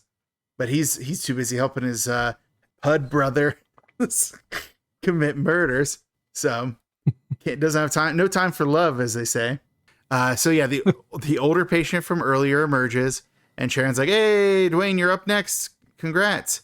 In the doctor's office, Needleman's just like eating something at his desk, like a big old sandwich or something. It's like, oh, gross, dude. Like, I don't know. I just don't want my doctor to eat in front of me. I understand that, like, in cop shows, like, what, morticians, what was the name for those people? Medical examiners. They're always eating like food in front of like dead bodies. It's like, that's fine, but don't do it when I'm in your doctor's office. Gross. I heard the worst is firefighters, especially with cheeseburgers. Because like they'll just carry a head while they're eating a burger with the other hand. That's a solid callback to the summer Tri-Slash-a-thon. Intruder, in case anyone wonders which one it is. But yeah, so what is it? It's a very gross doctor's office, but that's probably because of the budget, not because, but it's also kind of a reflection of this doctor. He's clearly not a very good doctor. Dwayne, and he's calling himself Dwayne Smith. It's like, oh, way to hide your identity, Dwayne. He tells the doctor that he's having chest pains, and he's like, oh, chest pains. Well, okay, take off your shirt and have a seat in an examining room, which Dwayne does. But then, as Dwayne takes his shirt off, we see he has huge scarring all along his side, which Needleman, when he goes to approach, sees, and he's like going there with a great deal of concern. Back in the lobby, the first thing Sharon asks of Dwayne is if Dr. Needleman was surprised to see him. It's like, oh, he was very surprised or something like that. We later learn it's because they had a long conversation after this that we never got to see. And apparently Frank Henenlotter actually had that scene planned, but had decided that it was too talky for his movie. He just wanted to keep moving. So like all the implied dialogue that's like brought up later was supposed to have been filmed, and he opted not to. Well, how did you feel about that? Because now knowing that, I kind of like how they did it. Yeah. No, I don't mind it. That it's like, I just wonder what it is he would have said to suggest that, like, oh, this other doctor's been murdered. And then this guy, you're also a doctor who's part of that. Like, I don't know. How do you get out of that without that guy calling the police and being like, hey, this kid who I chopped off his conjoined twin like 12 years ago is back again? Like, I don't know. Like, how do you not have him call the authorities? Right. So I think it's better to not see it, because that way we don't know what he said. It was enough to rattle him, but maybe not enough to like cause him to call the cops immediately. But yeah. So anyways, back to Sharon and Dwayne in the lobby. She says, oh, I get off at 7, hint, hint. Again, laying it on very thick. But Dwayne is like, well, I can't do anything tonight. And then he walks and puts Belial's basket in the other side of the room, and then comes back and whispers and asks for Sharon's phone number, which I only realized this last time is she doesn't give like a 555 number. So that could be an actual real phone number that she says. Oh shit. And then that is funny. Yeah. And then she, we should call it. Yeah, for sure. And then she says she's free all day the next day because he has no appointments on Wednesday. And he's like, well, where do I find you? And she's like, I live downtown. Here's my address. And just writes it down for a guy she's just met. Like, Criminal Minds tells you, don't do that. And then she's like, oh, why are we whispering, by the way? And Dwayne's like, so he doesn't hear. And she's like, what? Who, the doctor? It's like, we know it's not the doctor. It's Belial. Back in his gross office, Needleman is smashing his pen against the desk over and over in a very nervous way. Finally, he looks at a series of missed messages he has. You can tell because they say urgent message on them. And they're all from Liftlander and telling him to call back immediately. He picks up the phone, presumably to do that call. But we don't have time to like watch him face dial tones constantly.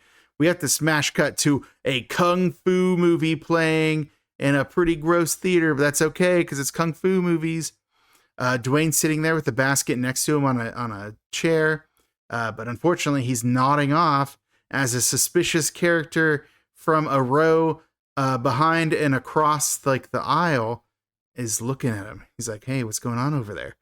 By the way, I was watching the Joe Bob Briggs thing, and he was talking about how these like theaters that just like constantly played kung fu movies really existed. Which, man, what a fun idea that would be. Just go to a theater in the middle of the night. To be alive. Yeah, just in the middle of the night. And I was, I'll just like watch a kung fu movie in the middle of the night. Have a nice evening for myself. I would go. Yeah, for sure. No, like I love going to the theaters. So it's just such a funny idea that you just don't have that now. But yeah, the next time Dwayne nods off, though, he wakes up, sees the basket is gone, and then the suspicious guy is, we cut to him running away with it. In a bathroom, the theater thief kicks the basket's lock off. That will become a problem for Dwayne later because keeping his Pud brother locked up is very important to him. But then when the guy opens it and looks inside, whatever he sees makes him scream. And then we get a cut to Dwayne entering the bathroom. And as he's going into the bathroom, the thief is exiting, but now with a horrific face wound. Dwayne, grabs his brother, closes up the basket, and tells Belial to save it, presumably for the next doctor he's going to murder. Back in Needleman's building, Dwayne enters just as a custodial worker enters the elevator, so the custodial worker doesn't see him. In the office, Needleman is still trying to call someone. We still assume it's Liftlander. It's like, how long has he been like calling this guy for no answer? Like hours? I mean, maybe he had some other afternoon appointments because it is now like closing time, right? Because the appointment that Dwayne had was at 11:30. And he's just been sitting there. Yeah. And, and Sharon gets off at 7, hint, hint. So that means that for like 7 hours, Needleman's just been trying to call Liftlander. It's kind of funny, actually, now that I think about it. So, from his Rolodex, Needleman pulls out a contact card for Dr. J. Cutter. Then we cut to Cutter having dinner with a younger man, generously speaking. She's trying to get him to have more wine. He's resistant, but she insists. He says, if I have any more, if I have any more, I'll slur my words. And Cutter's like, oh, I like you drunk and slobbery or something. It's like, Okay, gross. Yeah, you're cute. You're like cute when you're slobbering. Yeah, something like that. Yeah, so she pours him more wine. But then her phone rings and she's very annoyed. And she's even more annoyed when she realizes it's Needleman who's on the other line. She reminds him that they were never supposed to speak again. And Needleman says that a young man from Glens Falls came to his office, informed him that Liftlander is dead, that he was cut in half. And Needleman recognized the scar on the young man who told him. And Cutter says, you know, I've never been to Glens Falls. You've never been to Glens Falls, and neither of us know a Liftlander. And she is like, hangs up the phone and goes back to her vaguely predatory dinner with a young man. And then this is the part where Sharon is leaving and asks if Needleman's heading out. And he says he'll be a while, but she should lock up anyway, which she does. And then Needleman is like, you know, making another call. I don't know that we ever figure out who this call is to, but, you know, Sharon heads out and gets on the elevator. And like, as soon as the elevator door closes as she's departing, Dwayne opens from like the stairwell and then tells Belial that Needleman is in his office alone. She's gone. And hey, don't forget to get that Rolodex or get Cutter's address.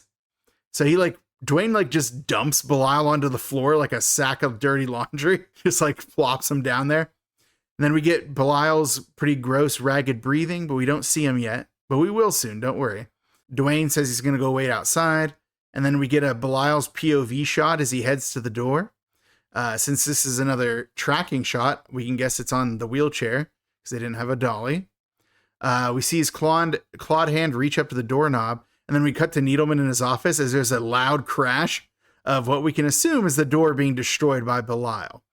Needleman emerges and he walks down the hall to investigate. It's kind of a cool shot because there's like some like tones as he's walking down his kind of darkened office hallway. And he gets there and the door is like entirely off its hinges. Like, oh, someone might have broken in because the door is entirely off its hinges.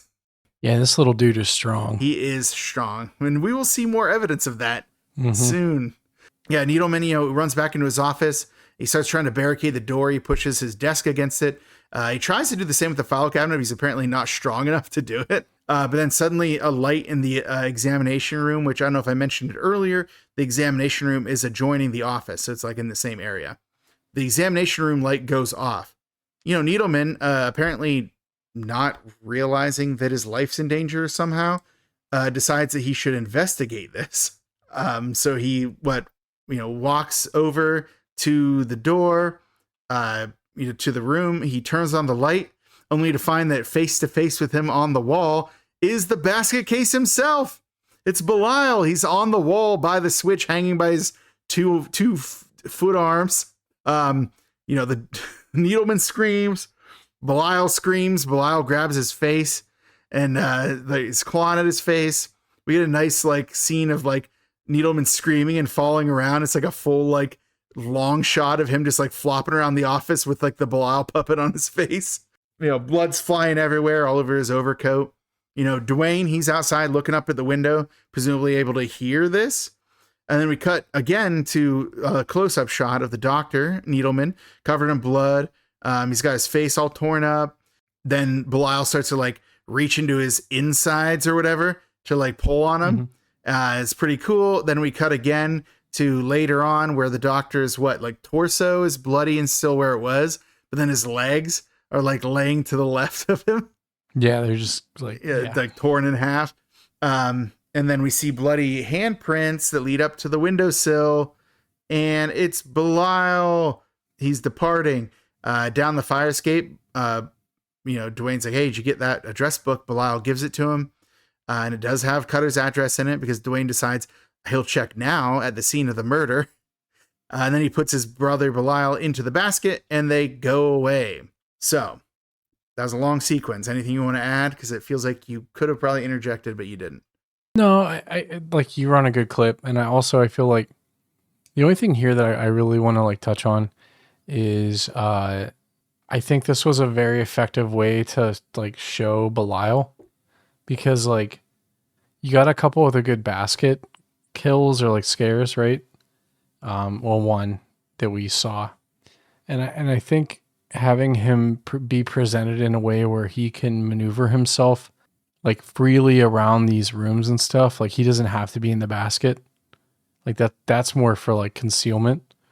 I think helps set up later things that happen. And I think it makes it in my mind, it makes it make more sense within the world that he's able to do all this stuff.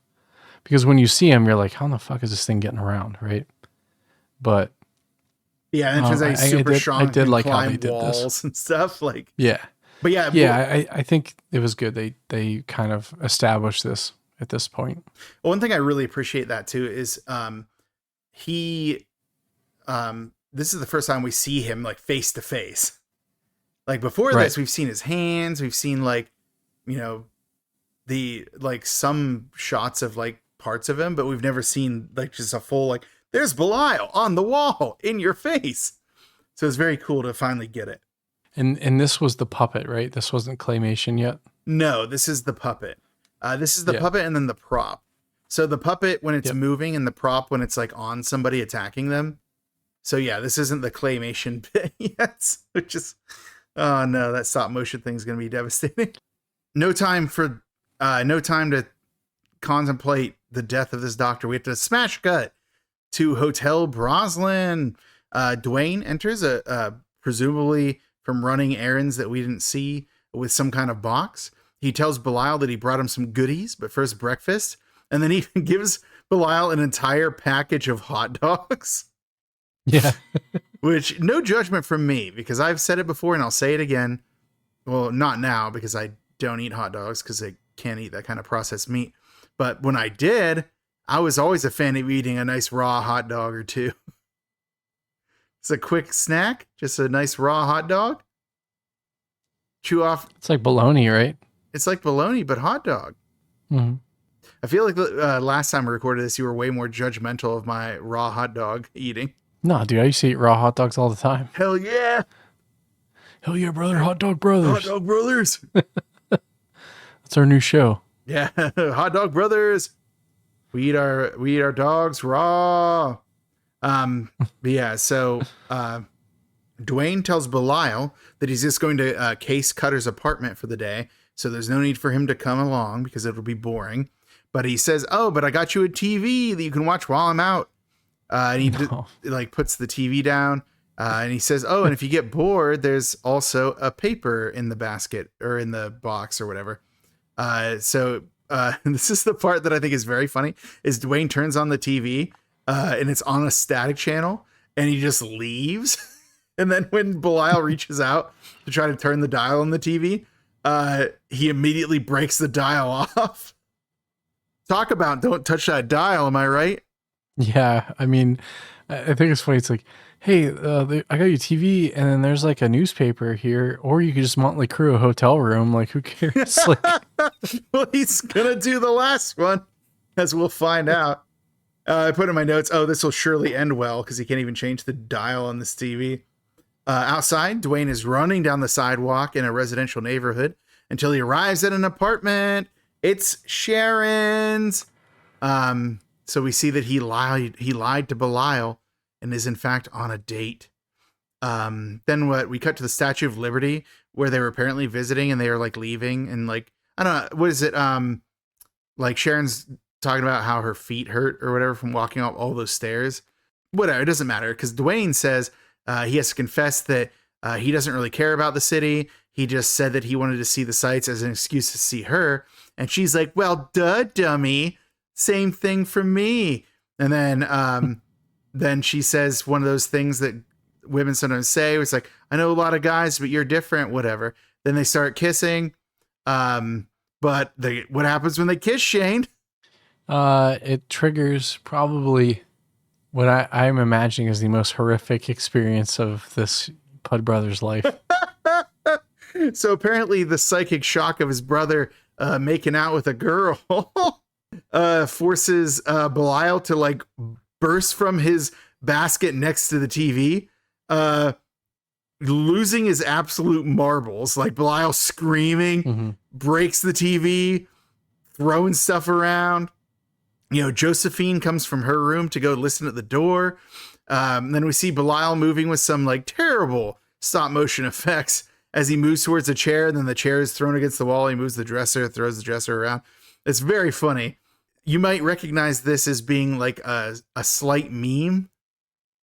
And I think the meme is like when someone's like, oh, my kid is actually like really calm or whatever. It's like their kid, and it's Belial going bananas in his room. Yes. So yeah, outside the room, the residents are wondering what all the ruckus is. People have started to emerge from their rooms, and as they do, Josephine's like, it's coming from here. It's right here.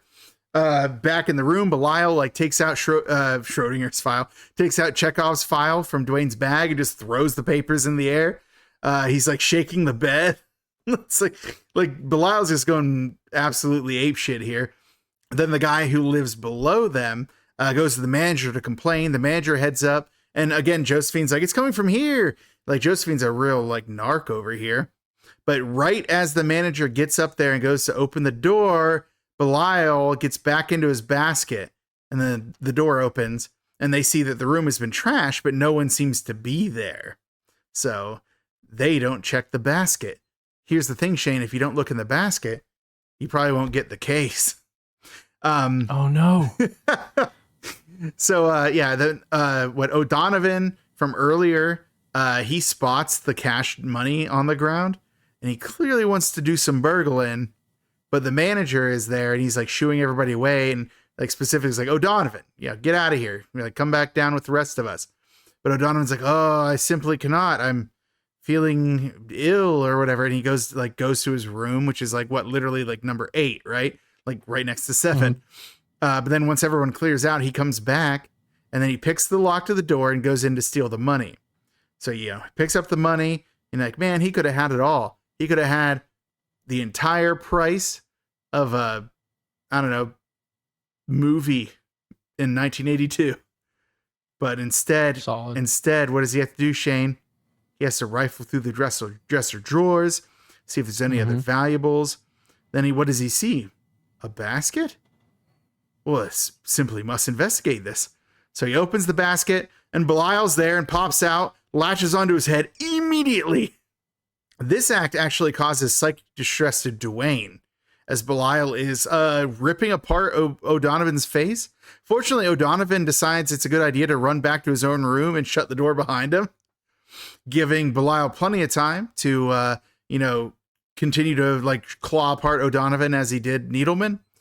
We get some fun cuts back and forth between Dwayne trying to flee his date with Sharon, as Belial's just clawing up O'Donovan. Then the manager and some residents finally get to enter the room, only to find O'Donovan's corpse. And then based on the bloody handprints, we know Belial went out the window. Although they look like dinosaur footprints to me, right? Yeah, they were kind of weird. It's like they had a toy and they put ink on the bottom. Yeah, on the bottom. Yeah. And one of the fingers has 4, but one has 3. And that 3 one really looks like Cretaceous era theropod foot, if you ask me. So, yeah. Well, thank God we asked. Thank God we asked. And then I think one of the funniest parts about this is Casey is one of the first people to enter O'Donovan's room, and she screams for so long. She screams for a calendar month. It's crazy. But yeah, so, Dwayne, he arrives at the front door. There's people gathered. He's in a panic. He turns around and stops Sharon. It's you have to leave. He killed O'Donovan. I don't want him to kill you. And then she's like, what? And then he bails and runs off. However, as he's running, he runs past a detective who's investigating the case. It's you know how it is. If a cop sees something suspicious, they will wrongfully stop you. So only in this case, I guess it's rightfully, because his brother is the murderer. But that cop didn't know that. So the cop follows him, and he starts questioning Dwayne. Dwayne does have the excuse of having been out all day, though. He has a solid alibi. There's one time where Dwayne slips up and says, we did something. And the cop's like, what do you mean we? I thought you said you were alone and had no pets. It's okay. Another cop comes in and is investigating the area in the bathroom and stuff like that, but doesn't seem to find anything. But then the initial detective, is suspicious about the basket. So he goes to open it, and Dwayne is about to lose his marbles, except he opens it and there's no basket case. What a surprise. So Dwayne is relieved. The cop Did you expect that?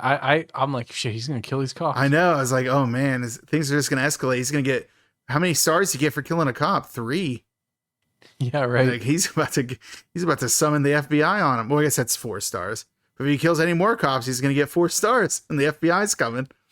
Grand Theft Auto joke, ladies and gentlemen. If you don't get what I'm saying, stars for like that, it's not because I'm Resident Evil. Yeah, I'm not Resident Evil 3 Nemesis's nemesis, and just want to get Jill Valentine. But yeah. So, after the other cop comes back to the bathroom, he didn't find anything. The other cop is like, hey, if you think of something, you contact me, and you better be available if I come for you again. And then both cops leave, shut the door behind him. And then Dwayne's like, well, where's Belial? He's like looking around for him everywhere. Then suddenly Belial, emerges from the toilet, like pushes the toilet bowl up. And apparently that was a very difficult thing to get, is like Belial hiding in the toilet. They had to like film it with like a empty wall in the back where they like push the toilet like up through it or something. Like push the puppet up through it. Which is weird because it's like, just put the hands in the toilet and then put string on the top of the toilet lid and then just fasten the hand of the toilet and just open it. Right? Hey, you know what? I agree with you. I think that it could have probably been easier than hollowing out a wall, but I didn't make the movie. Based on the conversation from Dwayne's side, Belial's angry that Dwayne went out with a girl and instead of doing the Cutter investigation. And he seems to be blaming Dwayne for his own rage. And Dwayne's like, right. Hey, I'm not going to abandon you. I just wanted to have some time to myself. And he's like, I've been helping you with this whole thing. Belial seems to like take umbrage with that. It's like, oh wait, so it's all me. But like Dwayne's like, no. I helped you, but you are the one who came up with the plan to kill these doctors and stuff like that. So, oh no, these brothers, their relationship's starting to fray. Then we cut to a bar where Casey's walking in, and she's clearly a regular. She's greeting people. She's very popular there. Then she sees Dwayne sitting at the bar by himself with his basket next to him, so we know he's not actually by himself, but he's quite drunk. He greets Casey warmly and says he's having a very rough time. He doesn't know what to do now that he's met this girl. Like clearly he's conflicted between the girl and Belial. And Casey's like, hey, I'm going to a table in the back. I'm going to do some hard boozing. Come on back with me. So they go there to tie one off together. And it's like, hey, here's some great drunk acting. As, Casey and Dwayne are having this conversation. Casey does ask Dwayne about what's in the basket. And Dwayne explains that it's his brother, that they are twins. But then he says that they are Siamese twins. I'm like, well, we don't say Siamese twins anymore. We say conjoined. We don't. But the only reason that they make a note of it is so they can make a joke about how, but you're not Oriental. They make the same joke at the same time. It's like, it was that common of a joke in 1982 that two people would think to make the same joke. I think the same writer made the same joke. Frank Henenlotter, no. How could he? Even the word Oriental, you don't say anymore in that regard. Yeah, right. Really. There's a lot of problems. Yeah, hugely problematic. But he's deformed. Casey thinks it's a joke, but then we get a full lore dump about Dwayne saying that his mother died giving birth. So the two of them couldn't go to school because they're conjoined. They were cared for by their aunt. And then he talks that, Belial talks to Dwayne telepathically, but since they've been separated, Belial's gotten way better at communicating telepathically, but Dwayne has lost the ability since they've been separated. And in fact, Belial's gotten stronger in every way since they've been separated. Like he was supposed to die, but instead he got stronger. Casey's kind of nonplussed by this, but she's a real trooper. She's a good neighbor, which is like what I'm saying like earlier is like, she was only supposed to have a few lines, but then clearly Frank Henenlotter decided to use her more, all for the better for the movie, I think. Oh, for sure. Yes. But then at the end, Dwayne is like, we're both messed up, and then like passes out. But that prompts a flashback sequence. Then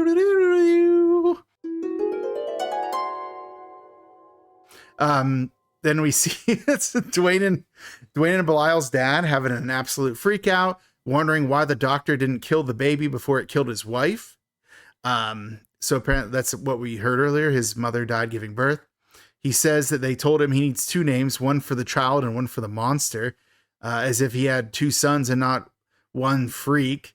And then as he's like yelling and his like friends are trying to hold him, the baby starts to cry, and then a woman goes to comfort the baby, and we know that that woman is Dwayne and Belial's aunt, who will become very important to them.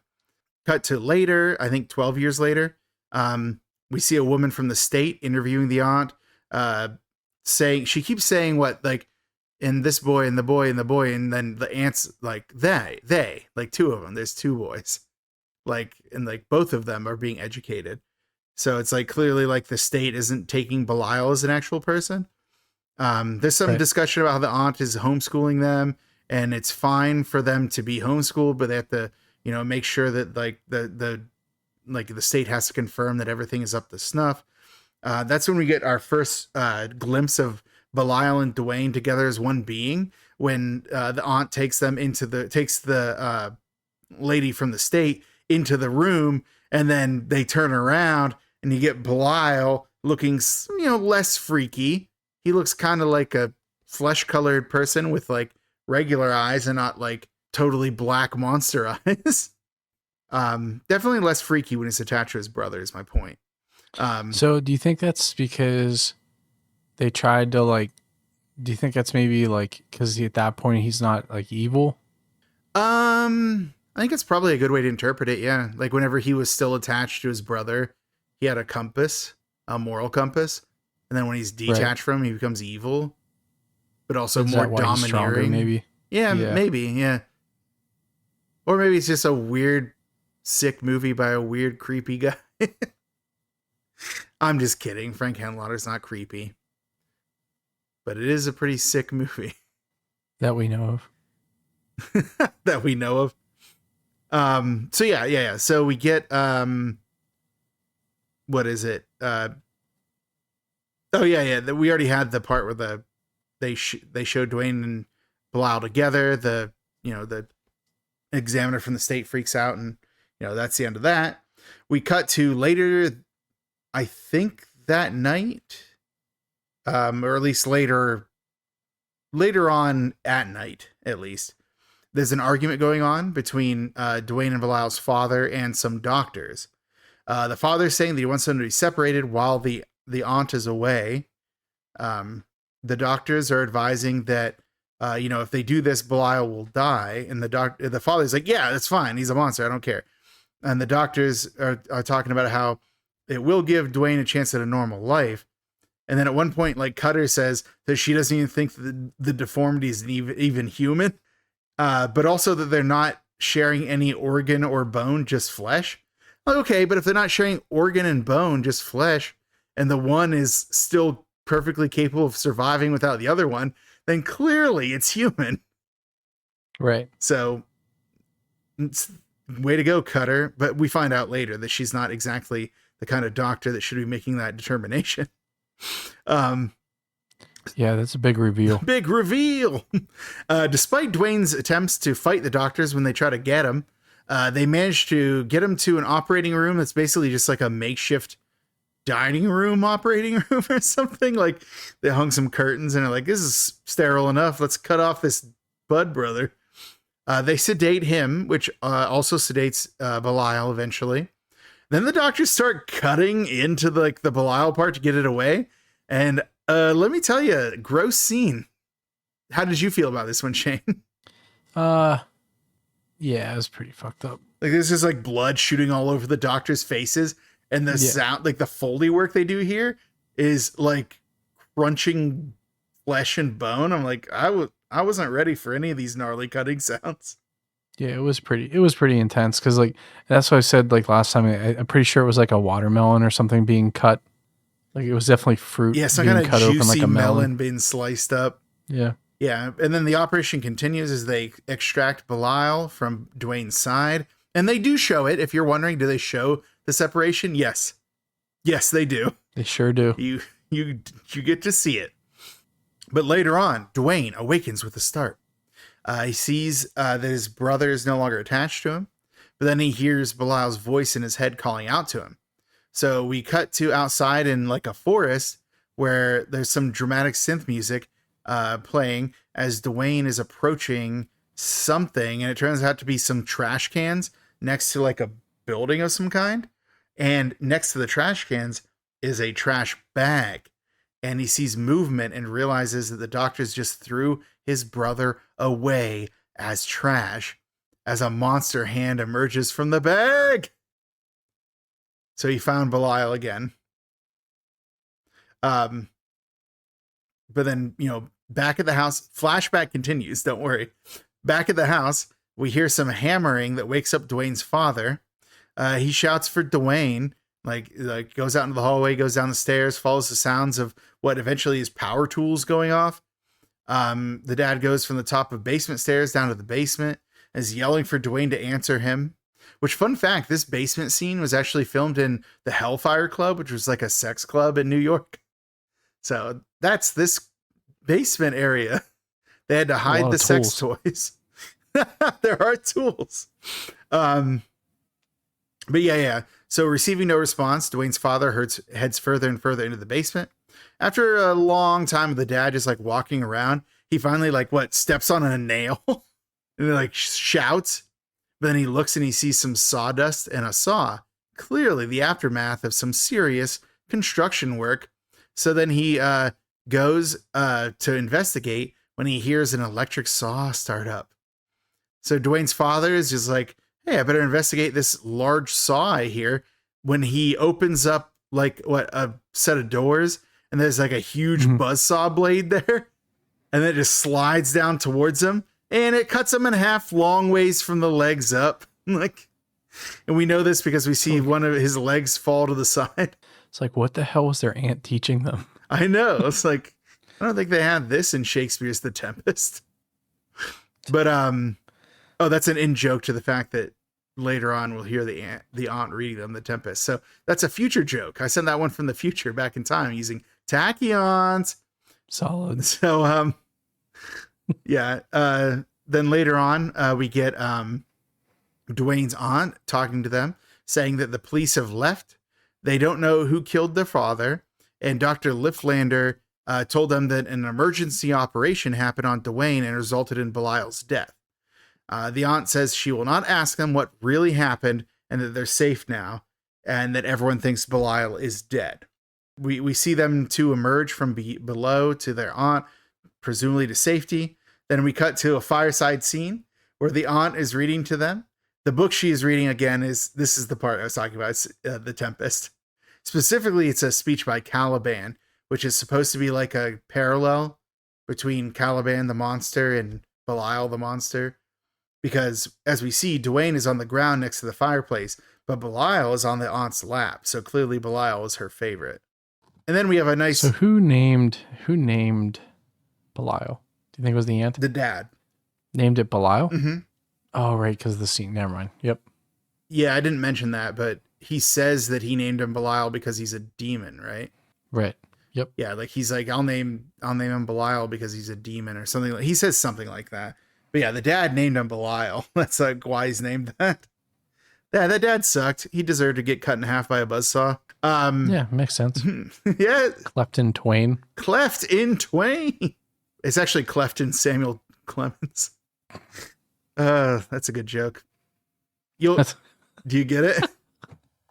It's like in 10 minutes, I'm like, oh, no, yeah, I get it. It was good. All right. But, yeah, so meanwhile, let him cook.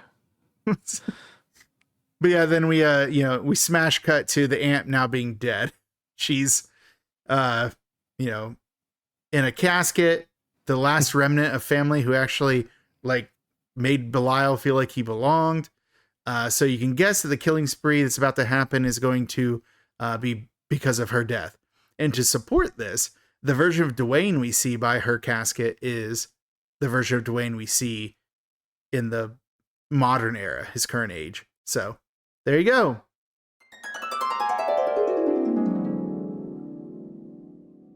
All right, we're done with our flashback sequence. Now we're back to the present. Casey is helping Dwayne up the stairs since he's falling over drunk, still carrying the basket though, still keeping Belial up in there, which I imagine if Belial hasn't been drinking, that'll make him very sick. Dwayne tells her that this is her room as they get there, and she's like, yeah, but we're gonna get you home first. And then Casey like insists on helping Dwayne get to his room, and then he's like trying to tell her that he's all right. And Casey goes to leave him, but then Dwayne almost falls over. So Casey like catches him and then goes and helps him into bed. And, Casey's looking at him clearly concerned after hearing his entire story. But then immediately Dwayne gets up, runs to the basket, sits it, onto the dresser, and then gets back in bed and said, almost forgot him. So like Casey's starting to think things are afoot, but the game is afoot. A game, indeed. Which is ironic because Belial has no feet. So do you think Belial like woke him up? I don't know, because we're about to learn that Belial wasn't in the basket. He wasn't. I just wonder if his caring for Belial is so ingrained in his like subconscious that he just like does it even when he's not in control of the rest of his faculties. But then Casey, turns to that basket, curiosity getting the better of her. She doesn't notice the bloody folder next to it because that to me would be way more interesting. But instead, she opens the basket. We get a tone to give us a fake out jump scare, but there's nothing in there. So Casey, satisfied that there's actually nothing amiss in Dwayne's story, is probably just a story, closes Dwayne's door and goes to her own room. She locks the door behind her and starts getting undressed. While she's in the bathroom, we get some intense tones and a slow zoom. So you like focus on what that zoom is, but then it's a fake out as well when she emerges with a nightshirt on. She removes her underpants and then goes to bed. And then you're like, oh, why are we lingering on this shot of her laying in bed? Well, here we'll find out. As soon as Casey's in her bed settled in, a pillow moves from beside her, revealing that Belial is in her bed. He starts feeling her up, like groping her a bit, and he's breathing really heavily because he has the subtlety of a freight train. She turns, sees him, and screams. She goes outside and closes the door behind her, still screaming, alerting the other residents that something is going on. It seems like a pattern emerging. The residents all emerge and just what's going on? Or what do you mean? Well, him sneaking up on sneaking women or sleeping women. Oh, yeah, he's a real creep. But yeah. So she's screaming, the residents come out. I thought you meant the residents, because I really like how the residents just something's happening, we better go investigate. There's guys out there with their tidy whities on, hey, what's going on over here? The manager pushes through the crowd that's started to gather and goes into the room. But once again, he doesn't see anything. He does search a little bit, and then he notices that the window is open. So again, second time window's been open. It is truly Chekhov's windows. Casey's talking about how she doesn't know if she can stay in her room. And Josephine is well, you can stay with me for the night. And then the manager is shooing everybody away. It's his number one job is just to shoo people away and yell at them. It's I get that he's annoyed, but it's a pretty cool sense of community that everyone comes out when anything's happening. Back in room 7, we see that Belial's back in his basket. And I bet he's doing something really wholesome when he closes it behind him, Shane. Right? Totally. Oh, no. That's his MO. It turns out he has Casey's underwear and is groaning at it. What a creep. What a creepo. The manager is storming back downstairs and shouts, "This isn't a hotel, it's a nut house," to no one in particular. Just doing a nice George Costanza bit. The next morning, Dwayne awakes, having slept through the entire commotion the night before. He goes to Belial's basket and pats it loudly, telling him they need to get this over with. Presumably another murder. But yeah, we get an exterior shot as Dwayne approaches Cutter's office, and it reveals that she's a veterinarian, because it's Jay Cutter, veterinarian. And he's Which is wild. Yeah, he says, "Oh, an animal doctor." It's yeah, dude, we know what an animal doctor is. Dwayne is called in, and none too soon, as there was a dog that was getting way too close to Belial's basket. It was really sniffing up that thing. In Cutter's office, she confirms with Dwayne that he's there to have her examine his cat, which apparently got a cut. And then once they go into the examination room, Dwayne reveals that it is in fact not a cat, and his cut was given to him when he was operated on unsuccessfully by Dr. Lifflander. And which, by the way, if you remember the flashback, Dr. Lifflander definitely didn't do the operation. Did not. She did. She did. Cutter, though, she's no spring chicken or whatever it is that phrase is. She wises up to what's going on, and she wonders why he would come here, presumably to thank her for making him normal. And she tells Dwayne to get out of there, and that she won't be pushed around by an adolescent thug. But then she also asks what's in the basket, the cardinal sin of anyone around this basket. So, of course, she opens it, revealing our man Belial, who gives one of his patented screams and then jumps onto her neck as she too screams. So we get a lot of screaming. What's that? A lot of screaming. Plenty of screaming. If you were wondering about screams, here you go, buddy. We get a prolonged scene as the monster hand is like going into her mouth to choke her.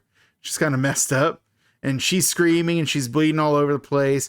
In the lobby, the two nurses who work at this veterinary clinic are concerned. But Dwayne slams the door shut so his brother can continue his murder. By the way, the nurses, we mentioned this the last time we recorded this, so I'll say it again. They are actual real-life twins. And I learned this, that they're actually Frank Henenlotter's cousins. Oh, shit. And one of them had actually sprained her, wrist. So they had the other one wear a wrist, what do you call it? Not a cast, but like a brace? Like a wrist brace, so they matched. So it's super funny. But that's not how wrists work.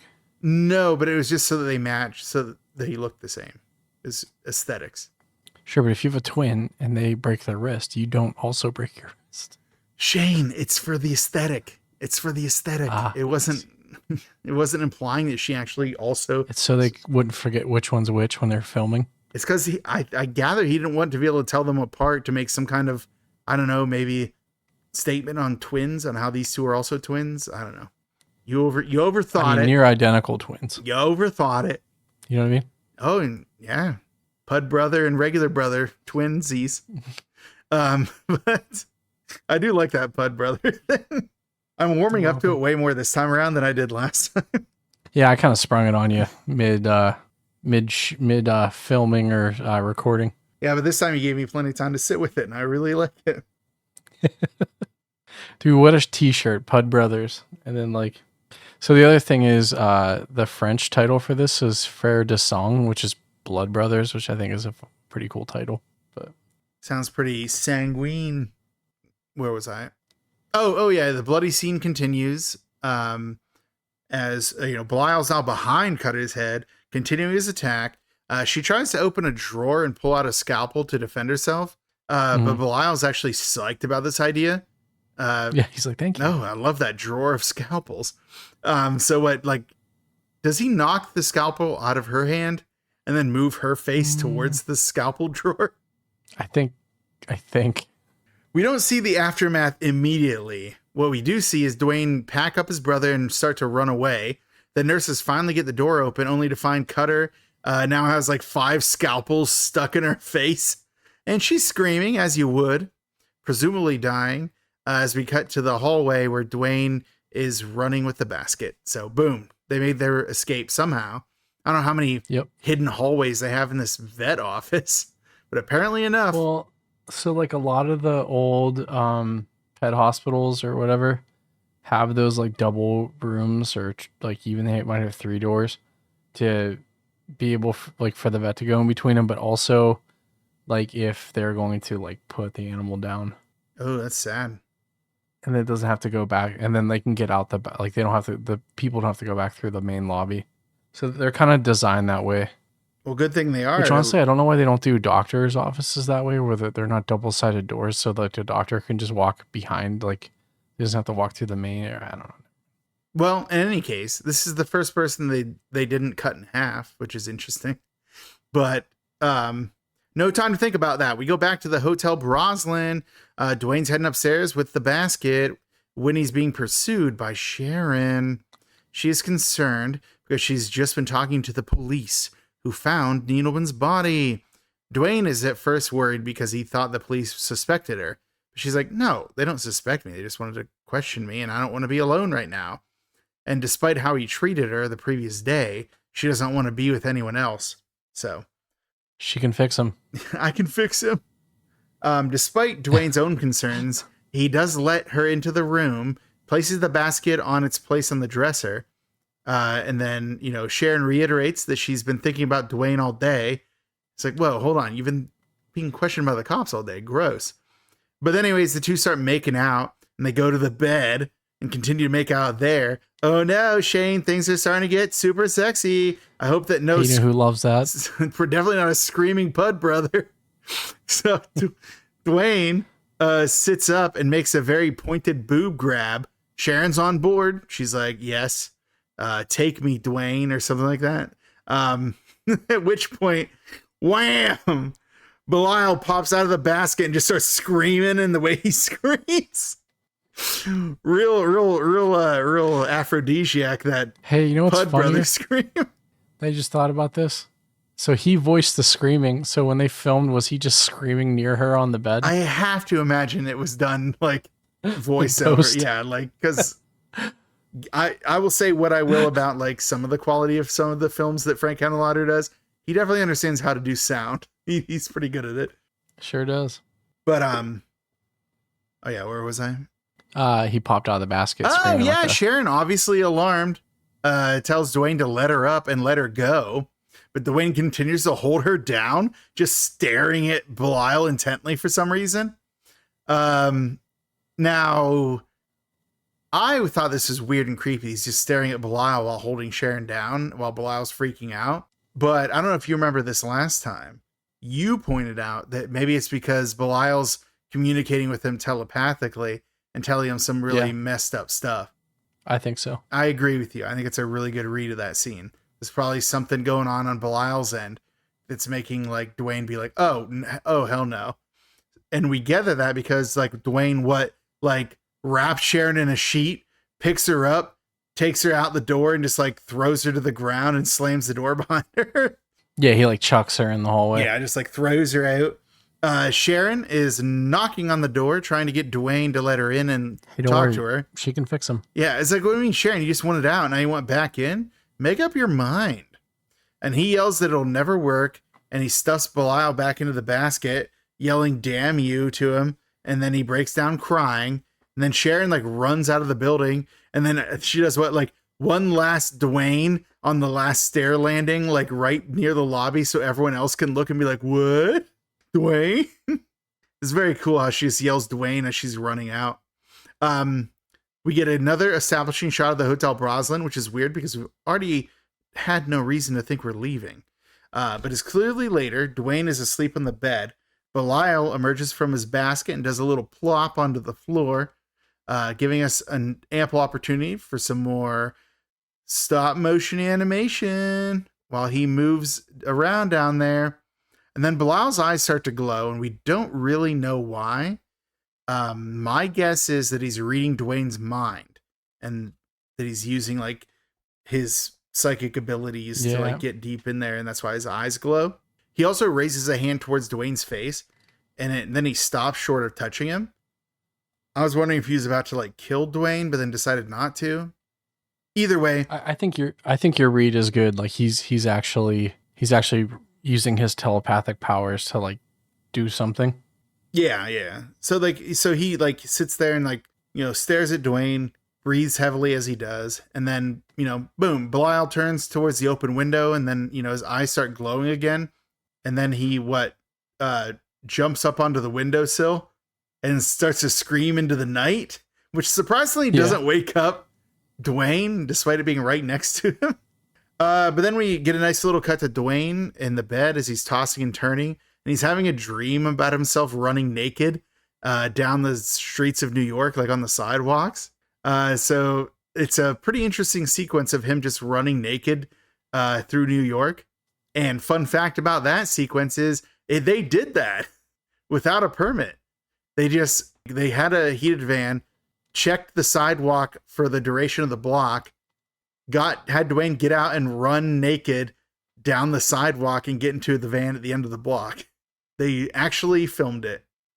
It's like, all right, Dwayne, 10 more times. Yeah, Kevin Van Hentenrick, he was just like doing this because they apparently wanted to try to do like Belial moving through the streets, but instead they did Dwayne, and they asked like Kevin Van Hentenrick is like, would you mind doing this? He's like, hell yeah, I'll do this. So he's had him like streak through like the almost hypothermic cold New York conditions at that time. So this might be like blatantly obvious, and I didn't really think of this until now. I mean, I guess this was imagery for Belial making his way to her apartment, and he's just projecting that. Like, so like Dwayne is just like doing like I can't remember what it's called, but he's like basically viewing the world through Belial's eyes, but he's putting himself in that situation. Yeah, he's like superimposed himself onto it, but it's actually him. Yeah. He's seeing himself going there, but it's Belial who's going there. Yes, yeah. Exactly. So it's one of those things like where, and I don't know if that has to happen in his dream for Belial to understand how to get there, or if he's like reconnecting with Belial psychically in a way that he hadn't been able to before because of what Belial's doing. It's never made clear, and it doesn't really matter, I guess, at the end of the day, but it's kind of better it doesesn't answer that. Yeah, it's pretty interesting though, for sure. But it's such a funny scene that they actually had him running naked down. Yeah, that's funny. But yeah, so we then see a POV shot, so Dwayne, the naked Dwayne, is running up to the building that we earlier saw was where Sharon lives, and when he gets there, he sees a open window up high. Oh no! Then we get a POV shot as the door is open in the interior of the building, approaching a sleeping Sharon in her bed. It looks like it's Dwayne's hand as it reaches out to like touch Sharon's face, then touch her feet, the Tarantino move, as they say, and then pull the sheet from her chest in order to do some booby grabbing. Sharon mercifully does not wake up during this. She stays asleep. The dream version of Dwayne seems to be getting himself into a sexual position on top of the sleeping Sharon. Not chill. Then Dwayne wakes up with a start and realizes that Belial is in his basket and the window is open. He knows what's gone on here. It's Belial back at Sharon's apartment. She finally wakes up to see that Belial's on top of her. So she screams and he uses his monster hand to choke her, presumably strangling her to death. I'm not a medical examiner, but she definitely stops moving. But that's not enough to deter Belial. So he gets back to whatever it is he's doing.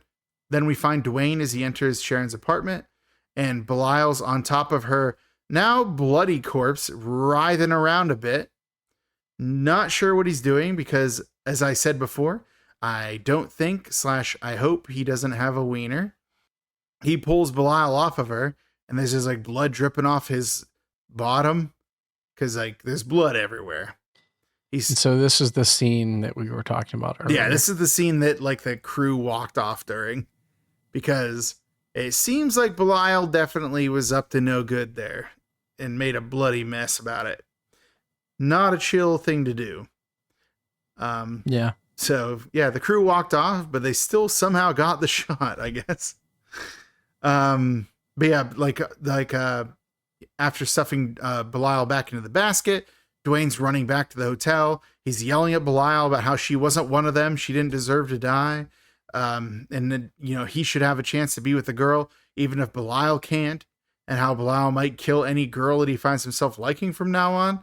And then he starts to threaten that if he gets his hands on Belial, then he'll kill him. I'm like, well, Belial's in the basket. He's in your hands. At this point, his ruckus with Belial has summoned the nosy neighbors of the building, who never miss a chance to come out of their rooms to see what's going on out there, including the manager, who all come to Dwayne's room and open the door. Dwayne yells at them to go away when suddenly Belial flips open the basket lid and grabs Dwayne by the nuts and then just like lifts him into the air, one arm. Yeah, sure. Picks him up, like holds him up by his nuts. It's like crazy. We get an appropriately alarmed reaction from the onlookers, including Casey, who's seeing her nighttime guests from earlier once more. Belial pops out and grabs onto Dwayne's throat, but then the two of them struggling, they fall out the window. Belial... Chekhov's window. Yep, it was Chekhov's window. We said that earlier, so it's got to come back. Belial's holding on to both Dwayne's throat and the Hotel Broslin sign, struggling to keep from falling. Eventually, some of the people in the street below notice that Dwayne's hanging there, and they start to make a fuss. What's going on? As they look on, Dwayne goes limp, presumably having been hung to death by his own brother's arm. And Belial, struggling to maintain his grip on the sign, loses it, and both of them fall to the ground, causing onlookers to scream. Both Belial and Dwayne are bloody, appearing to have died from their fall. The hotel manager comes outside to be a witness to the end, kind of like it was Beauty that killed the Beast guy at the end of King Kong. The hotel manager will be that for this. See some of the hotel guests looking on. You see Josephine, you see Casey, and there's a crowd gathering below as some synth music plays and sirens approach. And, definitely they're dead. They're completely dead, definitely dead. Wait, it says that Tubi wants to play Basket Case 2 next. Wait, how's that so possible? Weird. Yeah. So there you go. End of movie. Oh boy. But he did make this and didn't want anyone to see it. That is true. Yeah. Frank Henenlotter said that he hoped that it would just flop and fail and he'd never have to deal with it. And it's like, oh no, it became a slight hit. Oh no, buddy. One of their plans, by the way, was the Hotel Broslin sign. When they were holding off of it, they were supposed to rip off the Lynn. So it said Hotel Bros. Because they're brothers. Get it? Yeah, but that probably would be very expensive. Probably way too expensive. Way too rich for the blood of this movie. But at this point, they had spent most of their $16,000. Wasn't this shot sequentially too, right? I'm pretty sure I read that they filmed this in chronological order, which is wild. I wouldn't be surprised, but I didn't read that, but I would not be surprised. That would make a lot of sense. Yeah. Well, but it's probably why I liked it, because I love when things kind of fit that way, and this did a good job with that. You just love order. You're an order kind of guy. I do. And law. You want law and order. You're one of those order realm fellows who the chaos realm hates. Mortal Kombat reference. But enough of that. We have an important task ahead of us here, Shane. We do. We have to choose the McMurder of the movie.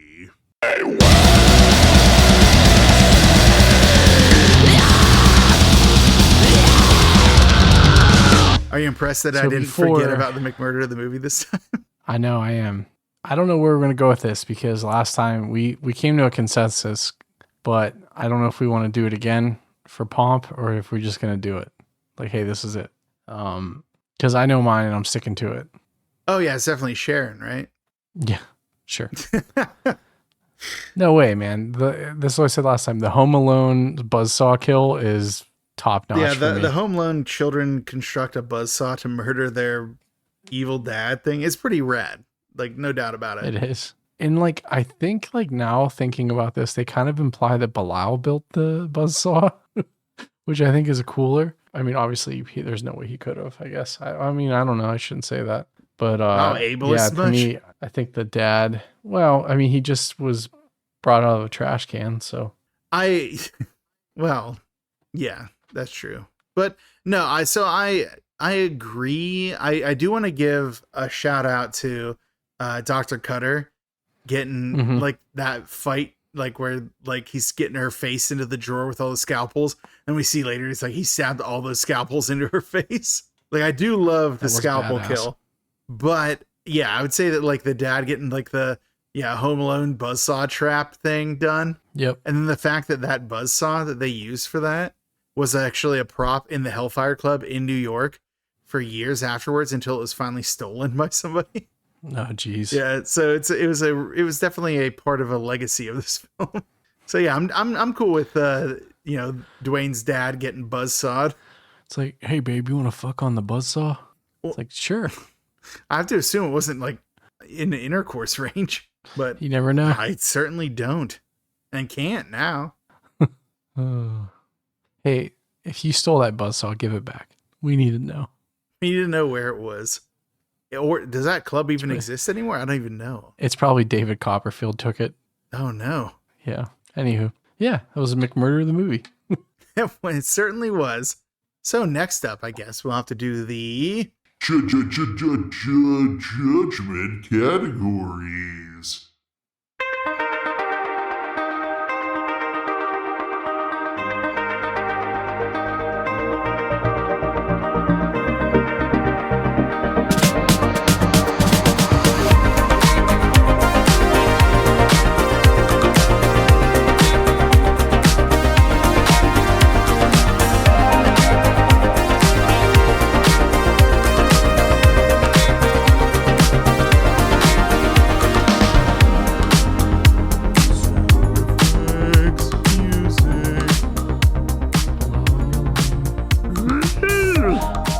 I can't even do the yell he does. I can't either. It's wild. Yes. So It's so guttural. the judgment categories, as listeners may be familiar with, they include story, which, also writing, acting, effects, music, which can also include sound design, and finally cult factor. Cult factor being that little X factor that makes these movies so special. Starting out with story. Do it. Oh, you want me to do it? Okay. I will say that this is a unique, if absurd, story. Like, you don't often get a movie that's like the entire crux of it is about conjoined twins where one of them was deeply deformed who get separated, and one once was left for dead and became more powerful and decided to use his more able brother to help him exact revenge upon the doctors / veterinarian who did it to him. So there's something about like the simplicity and the I guess the bizarreness of it that appeals to me. But also it's kind of problematic in that way as well. Yeah, but I think like when you look back at like horror movies, especially what we're doing, we're consuming a lot of horror content, especially from the 80s. And I think the slasher genre falls victim to this probably the most, but there is not a lot of recycled ideas here, right? And I feel like for this movie to just, he just went for it. And I think that's awesome. I know you didn't give your letter grade yet, but I really think that, especially this is the second time we've done this, so I've thought about this a lot. Just the originalness of this movie alone, I think carries a lot of weight for me personally. I don't know where you're kind of leaning on the letter grade, right? Well, I actually had some thoughts since we recorded the last time. Sure. And one was about how this story portrays like what is basically like a trashy hotel in New York. And rather than like leaning too deeply into the tropes, like you get a brief like suggestion that Casey's a prostitute, and you get like the one drunk neighbor who was like a thief who gets murdered by Belial. But by and large, it really seems like these people like are concerned about each other. They care about each other. Casey actually becomes friends with Dwayne and stuff. So she gets like a lot of agency beyond being like a prostitute and stuff like that, like a one note character. I really kind of find myself appreciating more and more the characterization of New York's like trashier side is like not just being a place of like sin and decadence and immorality, but like more of a community. So I kind of liked that, like looking back on it. But it is still about a pud brother cut off of his regular brother who murder a bunch of doctors that separated him. So I don't know. I think I'm still gonna lean towards B on it. Yeah. But I could push myself to A. I just really appreciate the way it portrayed a not great area of New York as not being like a caricature, but being like kind of fleshed out. So I think it needs to get a little credit for that. For sure. I think I'm going to go B, and I'll explain in the acting portion why I think that this should be B and the acting should be something different, but I don't want to get too far ahead of ourselves. Oh, fair enough. Then we'll call it B. B for story/writing, and then we'll move on to acting. Well, just to connect my points here, I think that you are correct. The characters were written that way. The performance of these people is what actually brought this, in my opinion, is what brought this to life. Because you could write like any character or any sort of like interaction between these people, and it could just fall flat, right? We've seen that 100 times. 34 times now so far. That there are shortcomings of some people in the cast. I can say the thing that struck me the most of this movie was that none of these people really did much before or after this, and they all nailed it. I mean, absolutely. I think this is some of the best acting we've seen, especially in such a low budget film. And then Beverly Bonner playing Casey, like that was just like a masterclass, right? Her character was a huge standout for me. Yes. Yep. And apparently for Frank Henenlotter as well, because he apparently had planned way less for her character. And it's like, no, we got to expand this character. It's like, good, because her performance was good. It was nuanced. It was interesting. And it's kind of a bummer that her career wasn't a little bit bigger than it was, but you know how it is. Like Hollywood, am I right? Yep.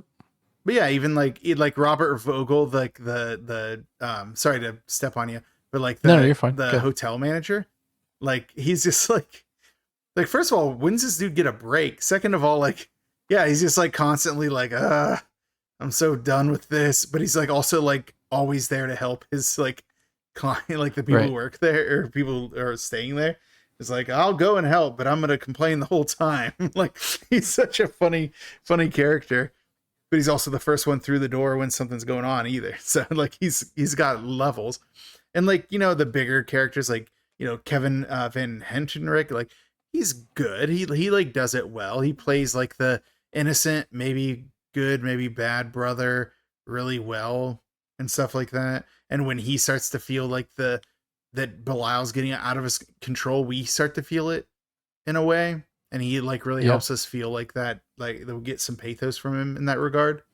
I do think that Terry Susan Smith is a little bit of a weaker link. I can accept that the parts of her like earlier on when she's flirting with him, she's like probably acting more like, oh, I'm a flirt, I'm going to play this a little sillier.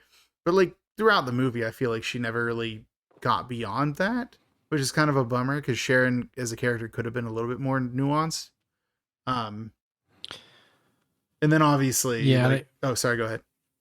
Well, no, with her, we made the joke last recording that we tried about her personality is like, I can fix him. He's broken. I'll fix it.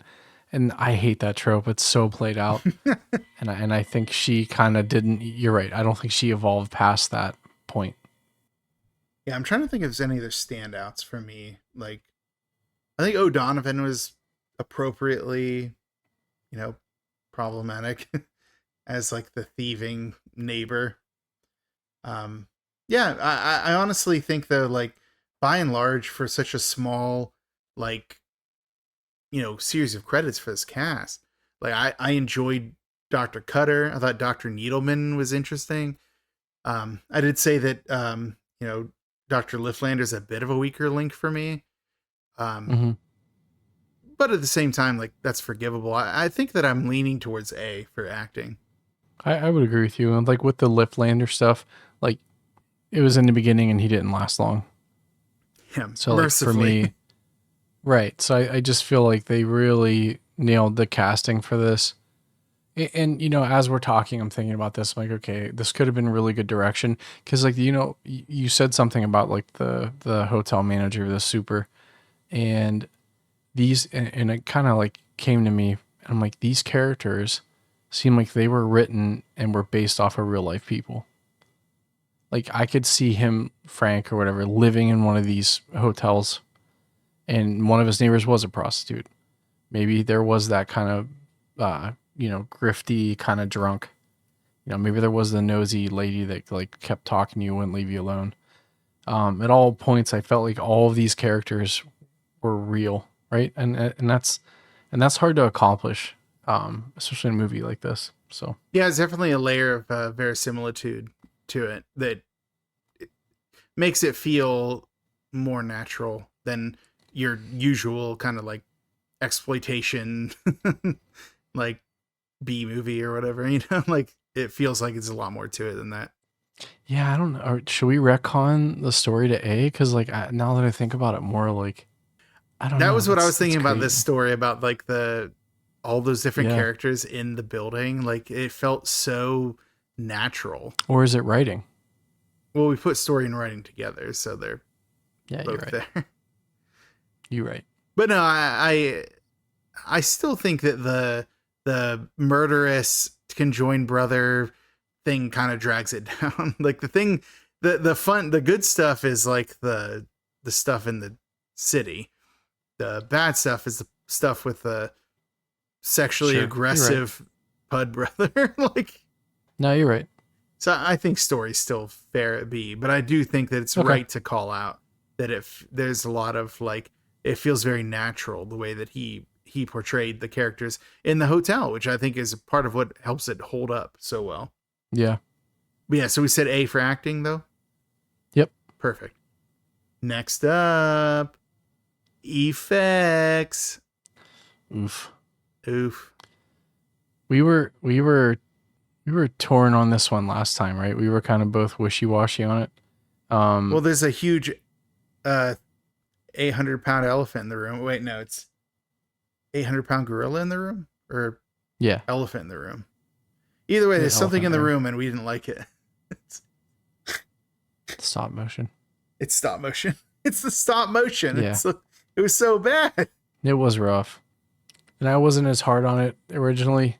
And then looking back now, it was pretty bad. Like it was like, it's like when you do something like watch a video and it's at 10 frames a second, you're like, oh my God. It was tough. It is. But everything else was great. Like the puppets was, Yeah, the like- puppet work is great. yeah. So I just don't understand why they're like, hey, you know what? We're going to waste money on a fucking mound of clay and we're going to mold that. And, you know what I mean? It just seemed weird to me. Based on what I was reading, I think it had something to do with how hard it was to operate the puppet version. Apparently, like the Sure. regular size puppet version had to be operated by a child, so they couldn't do it often. So that's why you Yeah. got a lot more, more moments of it like being like hinted at being there and not seeing it and stuff like that. That's why some of the sizes of the hands are a little bit different from shot to shot. So yeah, I definitely understand that like it's hard, but yeah, the stop motion was a choice. I don't think it was the right choice. It might have been a budgetary choice, honestly.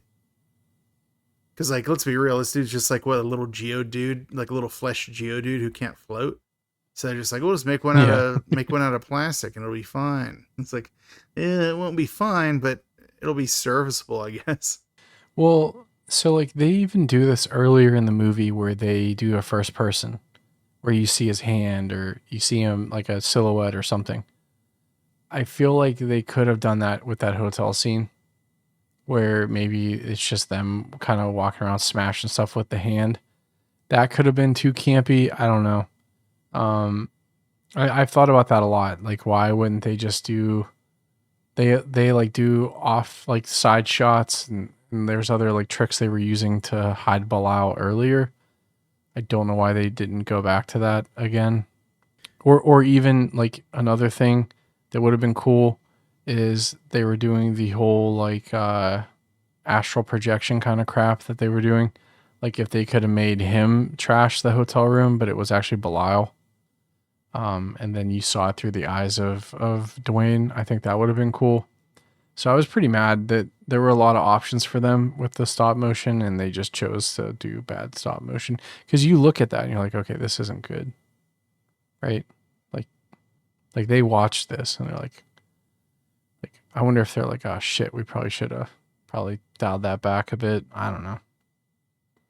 Yeah. But everything else was phenomenal. No, like the gore effects were great. Like, yeah, the gore effects were good. Like the puppetry looked amazing in my opinion. Like the moments where he would just like be sitting on the windowsill doing something weird, or like yelling, like that freak out up until the part where he became stop motion was incredible. Right. Yep. Like, yeah, there's so much good work in there. It's just surprising that and then the gore effects, I thought they were great. Like, I can't think of one that was a problem for me. Like, granted, like it's like we have stuff like the Prowler. The Prowler is, masterclass in showing the damage happen. But we all know not every movie can show you the murder. But like the aftermath of Cutter's murder looked incredible. Like all of those, there's definitely effort being put into these kills. It's just, I'm trying not to let the stop motion bit just like sink the entire thing for me. I think it's a B, because like I think if they didn't do the stop motion, it's A. I don't think we can let them slide on that because it was so blatantly obvious, right?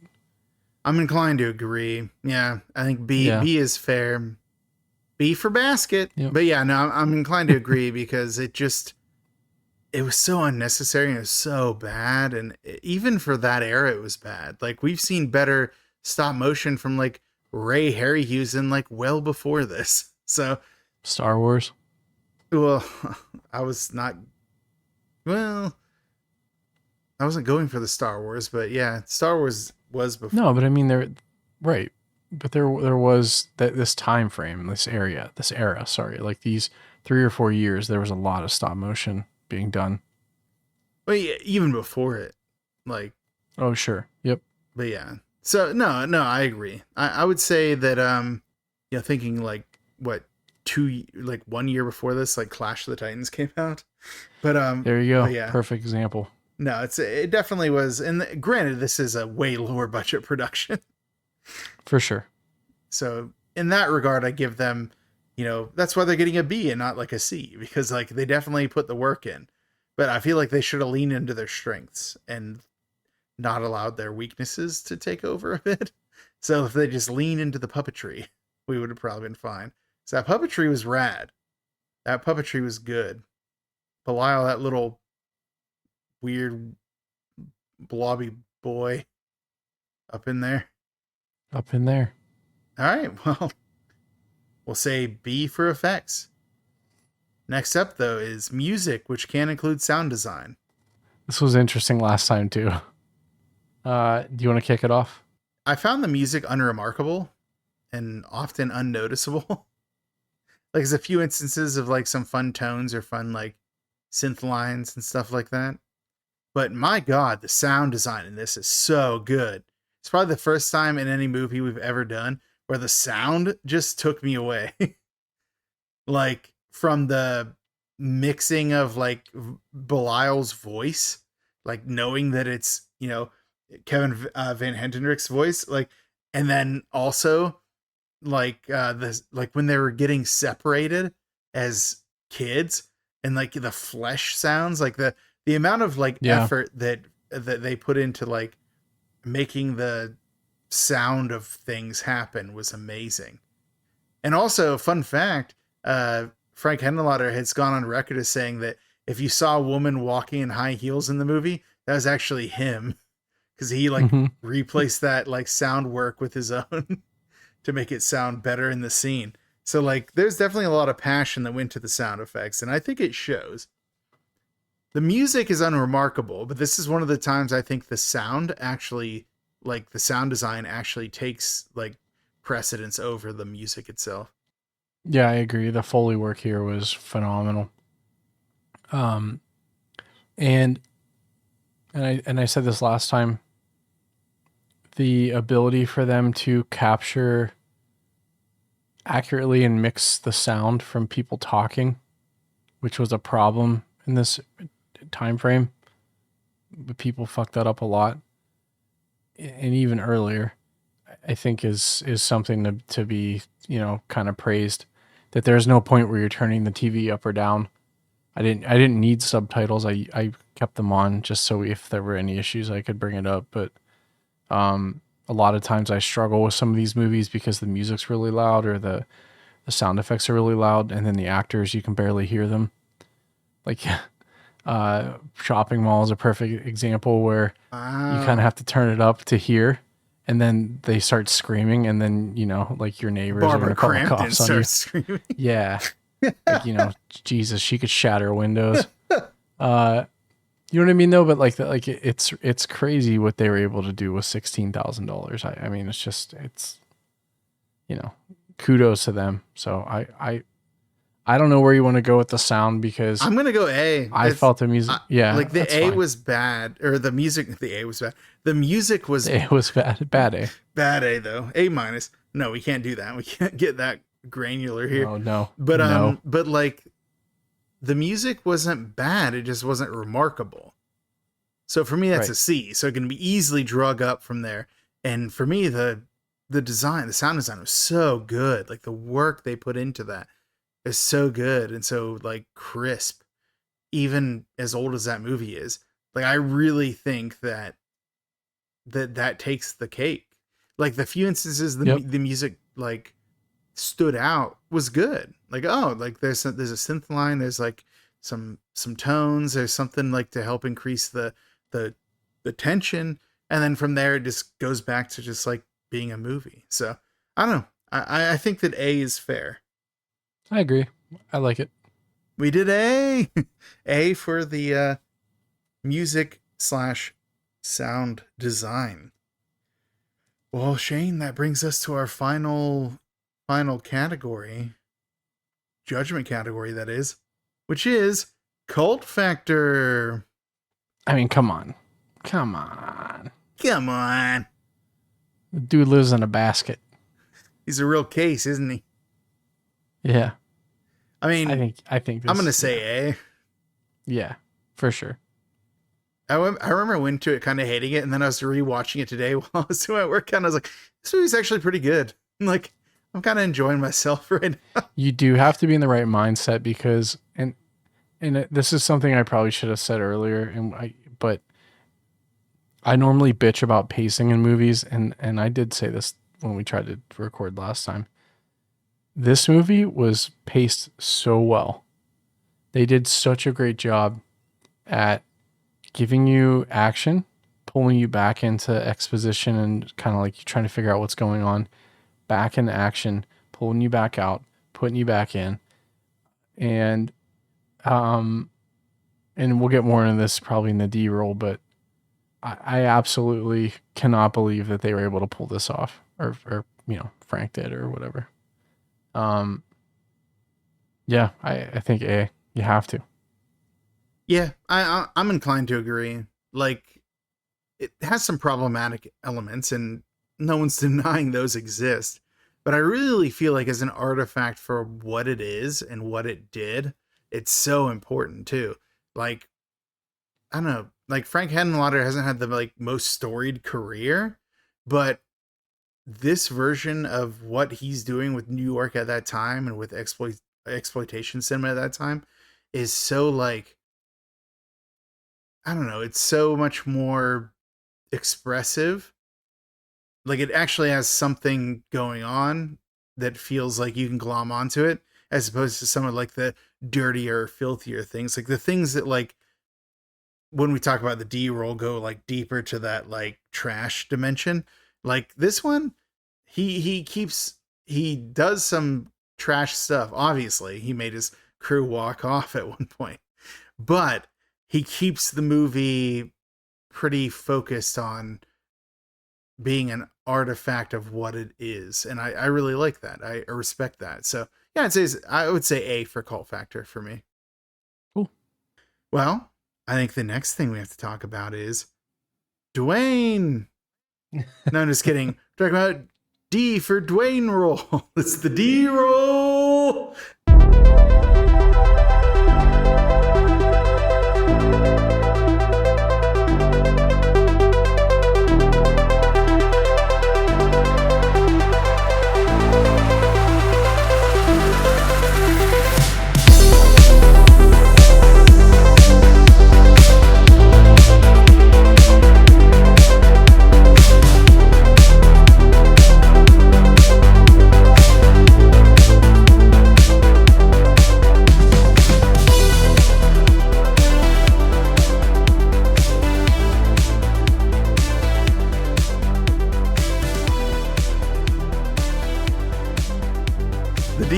which is our little hat on the hat, our last category that we do, and you can't stop us, so we're going to do it anyway.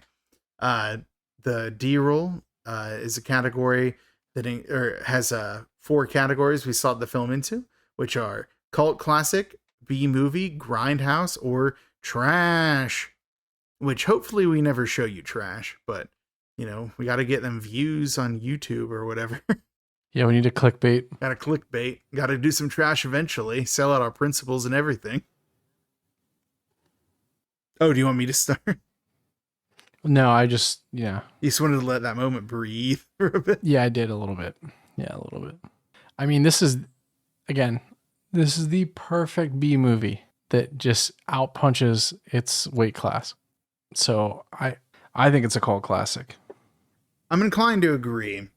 I think that there's so much more going on here that make it like more valuable than even its sleaziest bits. And I actually think even the sleaziest bits managed to inject a lot more like, I don't know, like cinema verite into it than you would have expected from a movie like this by a lesser filmmaker. Which is why it's a bummer that Frank Henenlotter's career hasn't been a little bit bigger, because I think he has a lot to say. But I do think this says a lot. And I think it says a lot more than its premise would suggest. So that's why I would say it's a cult classic. But even like the exploitation part of this, like it served the character, right? And I think that's the difference. So like some of these movies, it's just for shock factor, and I think it's stupid. And I think here, like you felt the betrayal and you felt the morbid curiosity, and also like just how Belial was so scared to lose his brother, and I felt like you could kind of see how that would play out, right? Yeah, yeah. And I think when you do it that way, when it's so masterfully woven into the story, not saying it's okay, I guess, but like it wasn't just for the sake of having it. Like it played a part in the story. And it was telegraphed. Because I'm thinking like, right, you take that out and like, I think that it's a problem. Like it kind of had to be in there. Now, maybe not to the level that it was, right? You could have just had him kill her, but I think it kind of added to the character. So, because he already has a pattern of doing that. And I think that they were keeping continuity with, you know, like you gotta remember, like Belial never had a childhood, right? So he's probably experiencing a lot of emotions through his brother because they're telepathically linked. And I don't think he's equipped to handle that. So I actually really, really liked how they kind of did this stuff and like filmed it. So. Yeah, I'm inclined to agree. Like, not that we as an audience are supposed to like empathize with him, but it does give us a reason for why he is the way he is. And it does suggest throughout the film that he's concerned with his brother getting distancing from him now that he has the opportunity to. So, I don't know, it's interesting. It's definitely problematic, but not in a uninteresting way. Like there's a lot of stuff that is unforgivable in film, and I don't think this is unforgivable. I think this is servicing a plot. Maybe they could have done it better, differently, but they did it this way, and it makes sense. It tracks with their characters. Yep. Cool.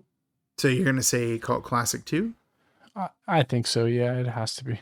It has to be. For America, it has to be. For America. For democracy. For freedom. For Super Earth. Well, for Super Earth. Well, you heard it here first, kiddos. For Super Earth, the D-roll is cult classic. So before we get into some other stuff, we just want to do a couple quick shout outs. First, I wanted to thank everybody for listening, for feedback. It means a lot to us. It helps us out tremendously if you subscribe or like or leave a review.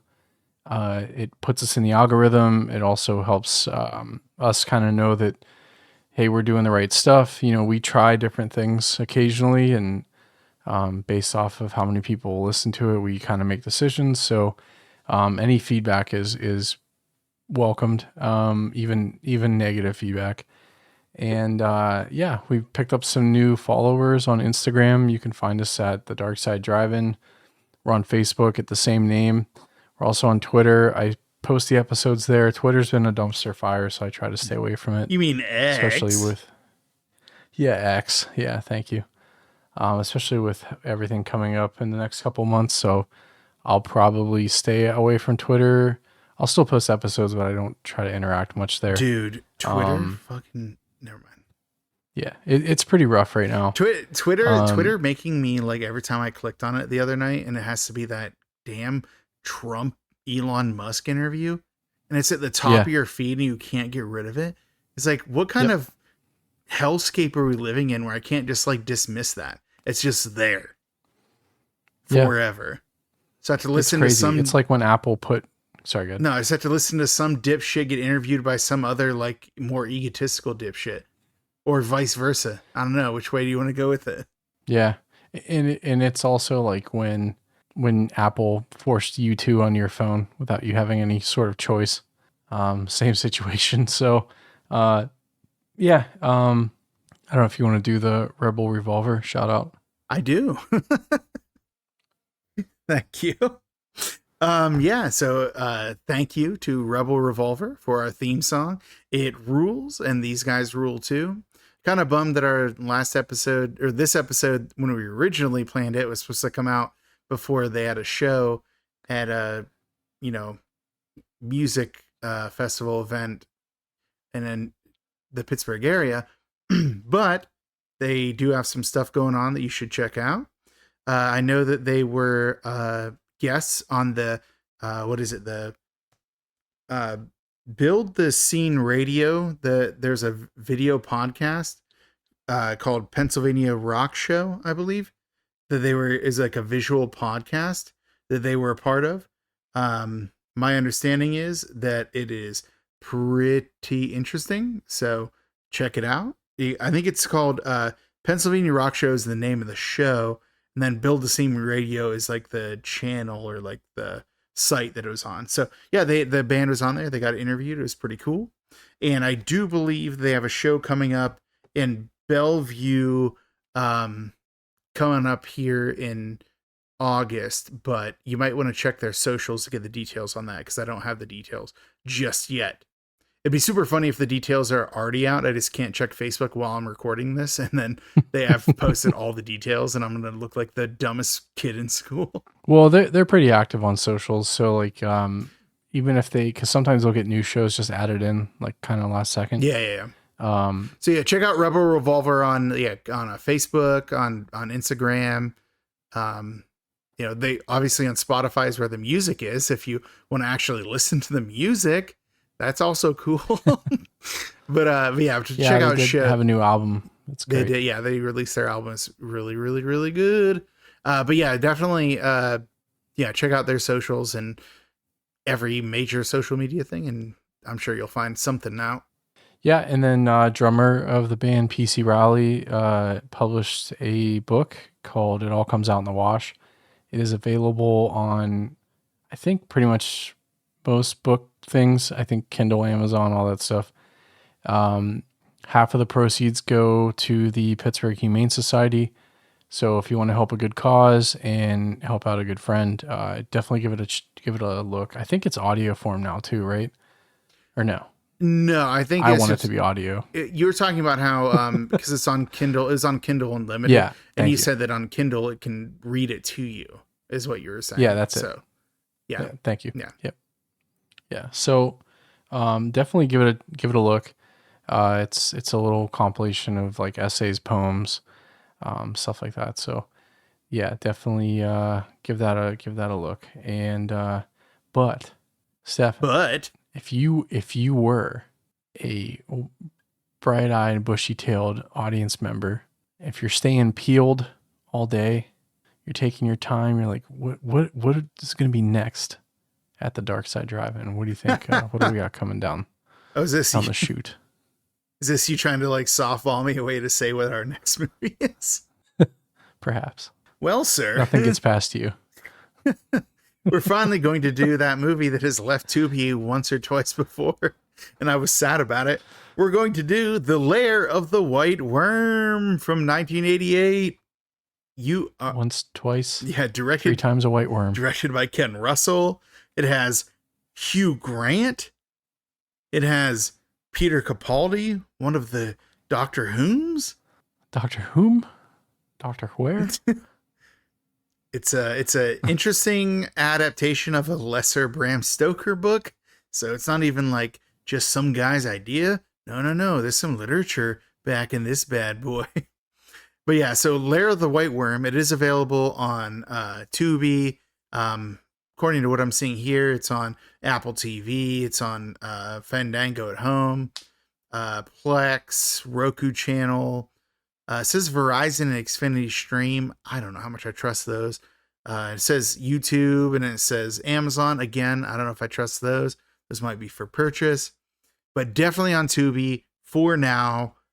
Get on there, watch Lair of the White Worm, and come listen to us talk about it. Cool. And just to get us back in order, so this week, so when you hear this, the following week we'll have an intermission, and then we're going back to Lair of the White Worm. So that's going to be in 2 episodes. I don't think we have anything planned. I was going to hopefully try to get some reader mail. We had some questions come in before too. So if you have any questions, definitely shoot them over to us. I'll put out the feelers. We can get some stuff going. Oh, it's okay. And what's that? It's okay. It's okay. I've got something planned. I'm sure you do. You've had a lot of time, and I'm a little nervous. Almost too much time. Yeah, for our next intermission, pause for thunder effect. I have something planned. Oh no! So if we don't get the reader mail you want, don't worry. Don't worry, baby. I got you. Bring Fritz back. That sounded like the one dude from Rocky Horror, actually. Oh yeah, dude. Yes. Step to the left. And step to the left. And step to the right. Oh God. I should work on my Vincent Price.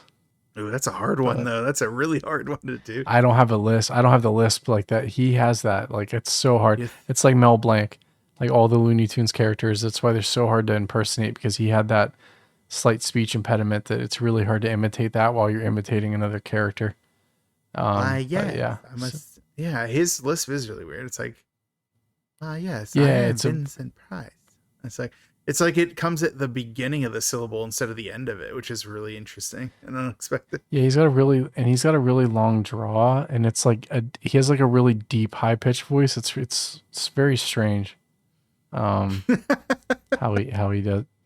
It's weird though, anyways, I'll work on it. I'll see if I can nail it. You don't have to use the end of our episode to get into how weird Vincent Price's voice is. I love it. It's such a fun way to extend this already probably too long episode into like hour, 3.5 hours. It's gonna into be, the next dimension. Yeah.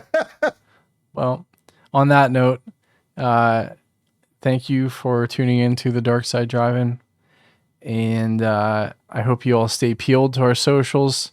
Stay peeled to your TV and peel your skin off, I guess, right? Why not? Yeah, you do your old. I'll say stay cooled and stay ghouled.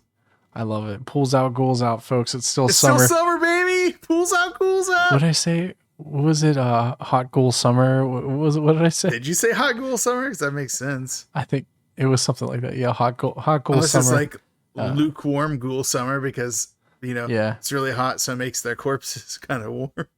Gross. Hey, it's a ghoul, baby. Can't be stopped. Too ghoul for school. Well, not for long, because most of the teachers I know are prepping to go back. Yeah, sorry, folks. To all of our teacher friends, pouring one out for you. Yeah, pouring out for our fallen homies. Yeah. Well, I've been Shane. Hey, I've been Stefan. And we're out. Goodbye. Spook 'em up. Spook 'em up. Bye. Bye.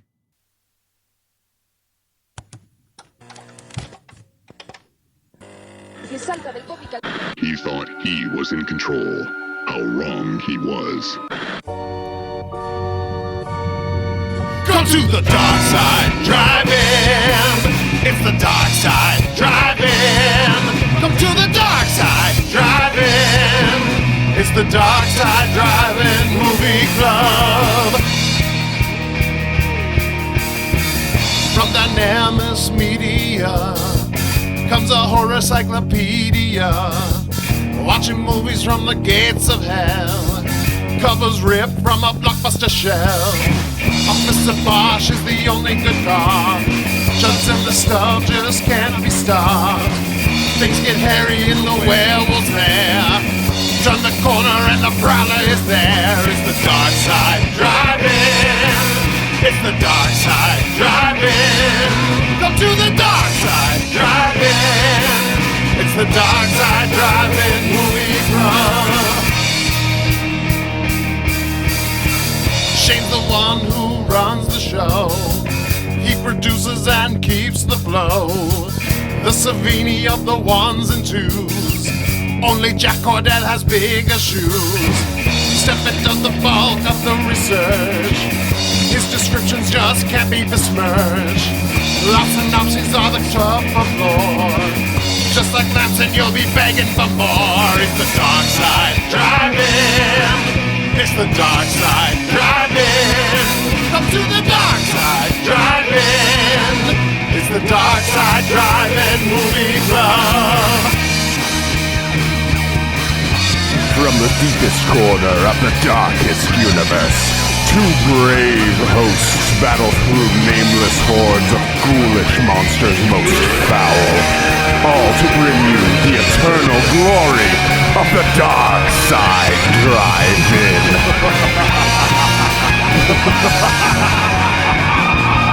It's the dark side, drive-in. It's the dark side, drive-in. Come to the dark side, drive-in. It's the dark side, drive-in movie club. It's the dark side, drive-in. Come to the dark side, drive-in. It's the dark side, drive-in. It's the dark side, drive-in movie club.